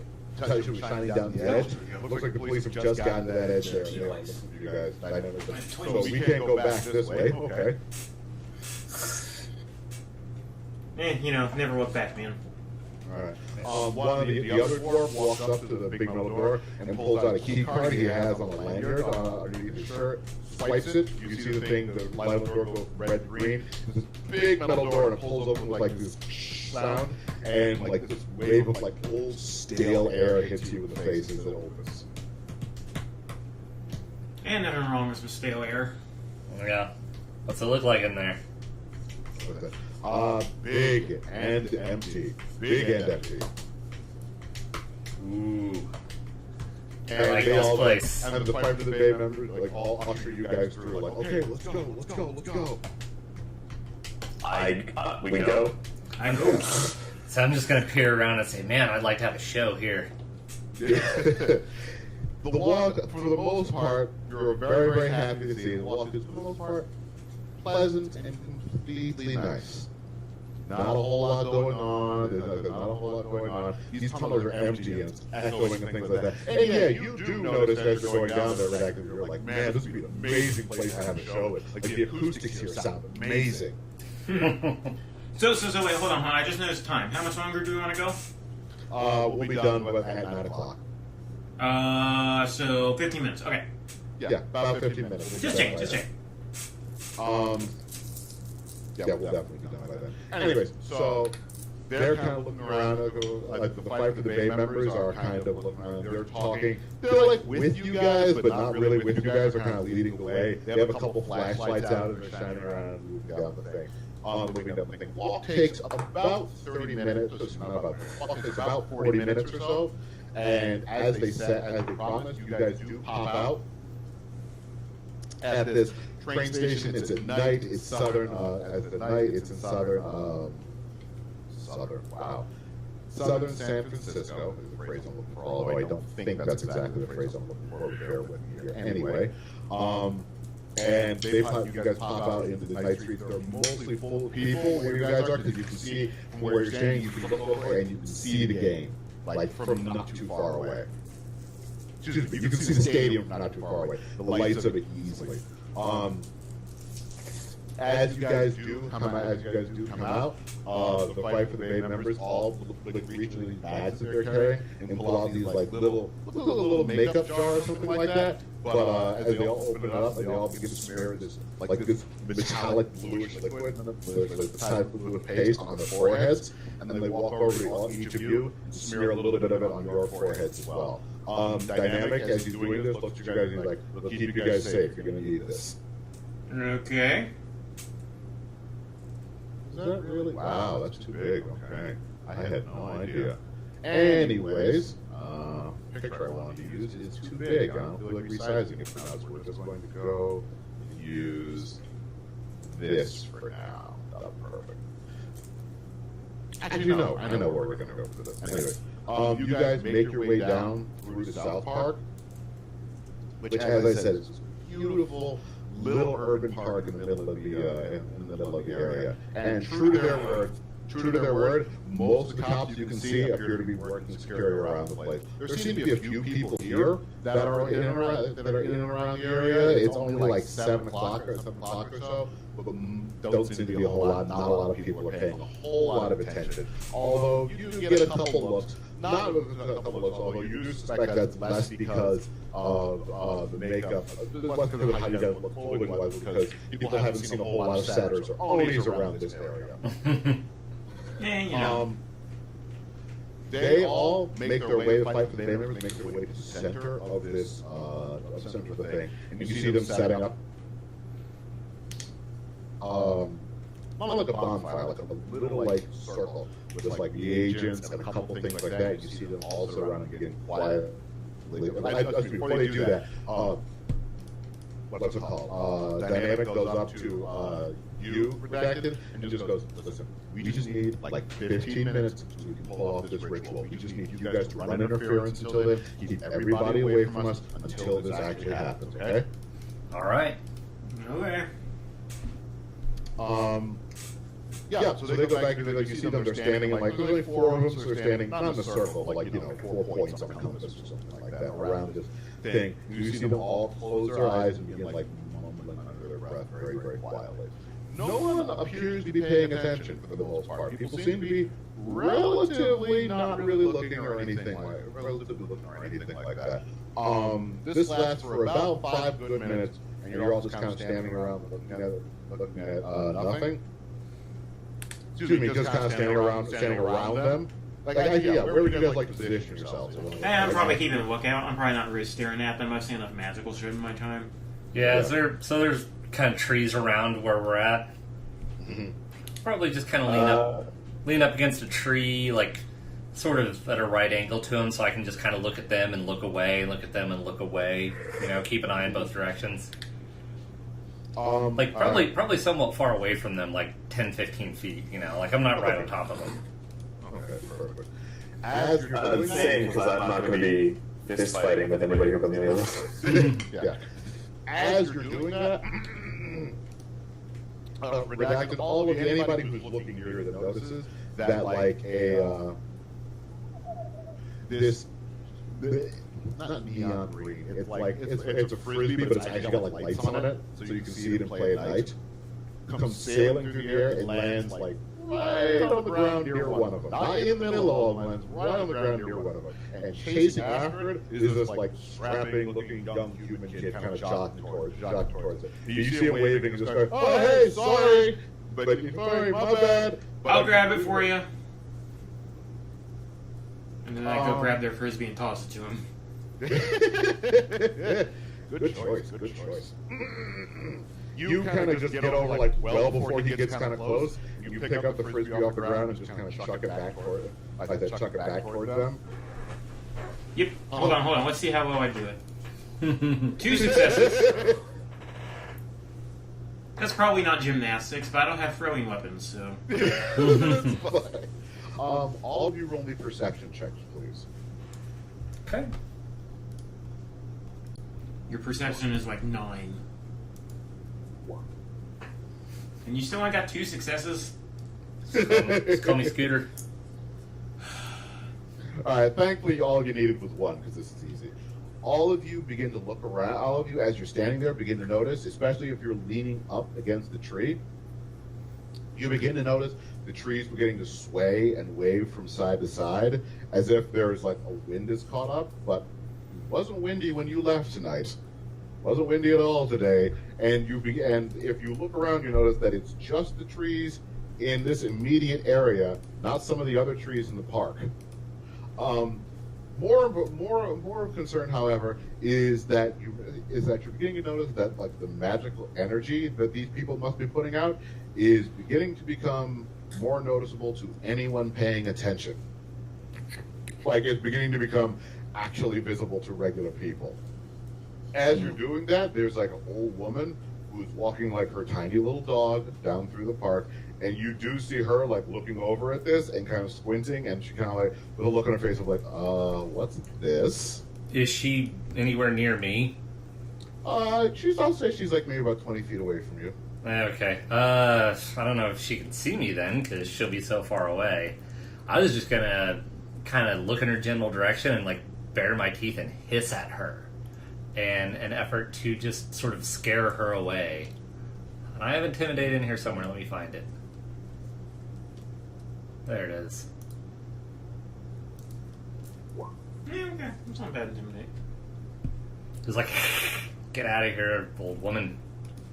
That is plenty. She sees you do that. You see her face blanch. She goes, but as she does that, the little dog just starts yapping at you now.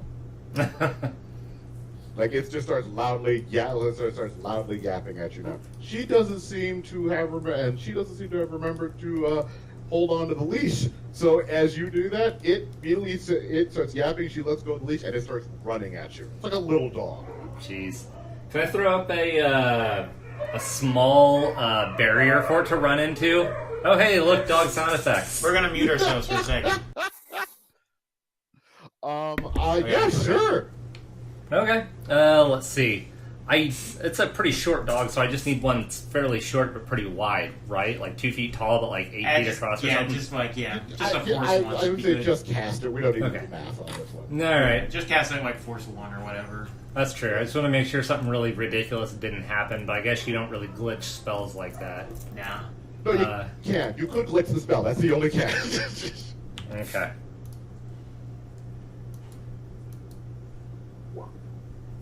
No, and you resisted 5 drain, so you're goddamn good. And you got 1 success, which was just enough. No, you wouldn't have glitched it, but it would have failed. Well, the way spells work, it'd have been a little. It's weird. Yeah. You still rolled more than 1. Oh, actually, you did come kind of close. Yeah. Oh, well, it should be enough to stop a Pomeranian. You kind of cast this little glowing, like, little wall that appears, and the dog runs headlong into it with a yelp. It's not dead, but it definitely is, like, very, very confused that this happened. It was like this, and then it, like, turns back and runs back to its owner, who's now staring at all of you wide-eyed. And I thought you scared her away. What's that? I thought you scared her away. Well, I scared her, but then she let go of her dog's leash, and then the stupid thing ran at us. Yeah. And I'll just shout at her. I'll just shout at her. You notice that she turns and starts when she gets the dog runs back to her and she picks it up. She turns and starts walking away very, very quickly. Okay, good. Roll a perception check. Okay. Everyone or just him? Just you, redacted. You can't get a good view of her from here. You can't get a good enough view of her from here. She's doing something while she's walking away. You can't see exactly what it is. Okay. Can I'll let everybody else know that the little old lady might be calling the cops. Can I jam her thing? You can try. You didn't but she's pretty see far her, away though, from you at this yeah. point. It's going to be pretty difficult. How many feet? She's probably about a good 100 feet away from you at this point. So you'll Just within range of jamming. yeah, like literally just in range of you trying to you trying to jam it. Just in range of that. So hold on, let me just make sure I have this correctly here. Yep. All right. So roll that, please. I'm not sure if it was that. All right. Oh, jam signals. That's what I'm rolling, right? Yep.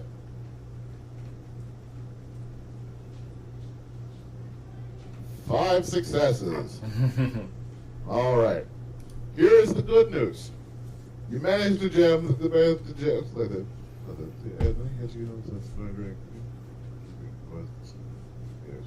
Managed to do that. As she's walking away, you set your thing and you just start sending out the signal that just screws with starts screwing with things for everybody in the area. The downside is, while it worked for her, it also works for everyone else in the park. So now you begin to see people who were on their comlinks or doing things, looking around, going like, "Whoa, this is slowed down. Wasn't happening." And as people are looking around, now you see more people beginning to look around and notice this. Wow. I honestly, to be honest, I expected you guys to try and talk her out of this. For something else. Well, I don't have a high charisma. I mean, Anyway. I figured I'd let him deal with it, but apparently that was a mistake. We've had the last 2 games I've played. I've had some very good times with people having ulterior outcomes than the one I had originally expected them to take. Clearly. I'm like a giant ass, like metaled out, like satyr, like musician guy, like talking, like calming down little old ladies isn't really in my wheelhouse. This is also true. I'm a socially awkward hacker. Yeah.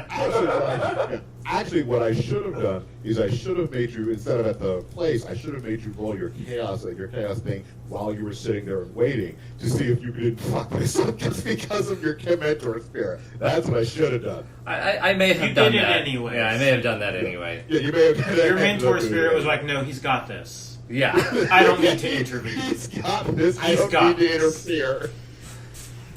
We're He's good. already got this down. Anyways, as you see people looking around and doing this, all of a sudden, you see people looking up and begin screaming. They're looking up at the trees, and people begin screaming and running in all directions.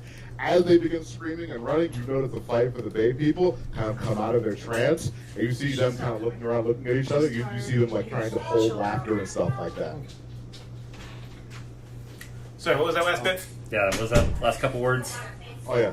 You see the Fight for the Bay members. They like come out of their trance. You can see them looking around at each other and looking at the people as they begin screaming and running out of the park and like snickering and laughing and being like, "It's awesome! It worked." Okay, I woke up. Yeah, what worked? You guys can't see anything because of the aura child they put on your foreheads. Okay. But if you ask them, they tell you, well, what people are currently seeing is that they are hallucinating that the trees are alive and throwing things at them while screaming pro-union messages. A bit on the news, but all right. Yeah. They're nothing if not that. Yeah. They're screaming anti-whooshing propaganda and pro-union messages at people while they looks like they're like throwing boulders at them and things like that. That's what people are hallucinating. I'll just grin wickedly at these guys and kind of throw the horns at them, like, yeah. They're looking at you guys and they're like, you guys are like, this is perfect. We just need to move like everybody else. We move to the south side. We move to the south. We go to the south end of the park. We'll get out of here. We'll get out of here. We'll get out of here. Get back on the trains. No one even knows we're here. Let's go. I say perfect, and then I imagine the credits roll, because it's about 9. Almost. Yeah. One last thing to get through, and it won't take much Lucky. longer. All of you only another perception check, please. This hasn't gone bad yet, so I'm sure there is something. Ooh. Oh no, that's your jam. 2, 1, 5. I spec'd goddamn redacted basically to do nothing but percept things, and still. To do nothing. Well, this is like That's when not what Scooter does it. just refused to roll anything but 2s for a while. Yeah. Oh, Scooter, how we miss you. Let me roll one for a hammer here. Nope. Can my nothing. contact Okay. just be Scooter? You guys are moving out of the park. You're trying to blend in the crowd a little bit, but like not really. You're kind of oh no, the trees, oh god, they're gonna die. Oh. Like you're doing that as you're like kind of jogging lightly out of here. Kieran, 404, you notice as you're coming out of the south side of the park, you notice this building off to your left, the building off to your left side, and you notice 3 people. You notice not 3 people. You notice 2 people. It looks like an orc and a human. You notice them like finishing something on the door, and they begin sprinting down the street. Wait. Okay. Okay. You have just about enough time to see this and think about it for a second when you hear a massive blast come from down that direction. The front door of that building gets blown to smithereens. Not even smithereens, just gets a huge explosion envelops the front of the building. Oh wow. As that happens, all of you roll me. Composure? Yeah, why don't you all roll me composure check real quick? How did I get a 1 on it? I rolled 12 dice! That's a critical failure on that composure test! I mean, should I get a bonus because I saw them do it? If you had that, you saw them do it, but you weren't expecting the blast. Wow. Because you got a success, you did not glitch, which would have been hilarious. I did glitch! Oh, You came him. so Okay. close, but you got one sort of success. You didn't glitch. 4, and how does hammer do? Hammer does 3. Okay. Everybody is fine except for you, Radar. The force of the blast knocks you to the ground, which, in some ways, is probably better because as your ears finish ringing and you're looking around, you immediately notice the sound of gunfire, like automatic gunfire, begin to pop up.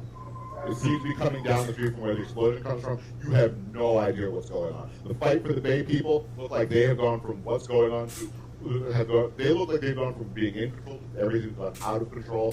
People are like genuinely running and screaming now, and you see them like being like, "We gotta run! What the hell is happening?" I'll say, you don't know anything about this? They don't look like they had any. They all look terrified. Okay. Like I rolled absolutely 6 on my judge judge intention, intention, so terrified. Hi. Hi. Oh, I heard you. if they're mine, I know it's 6 successes, I think. I got you the wrong Yeah, no, they're genuinely terrified. Oh. Okay. It wasn't the chunks. I go, well, Oh, shit, we're getting out of here. The chops, Yeah, I mean, the garlic, and- We were headed away That's from whatever just happened anyway, right? Sorry, what was that? We were headed away from whatever happened just now anyway, right?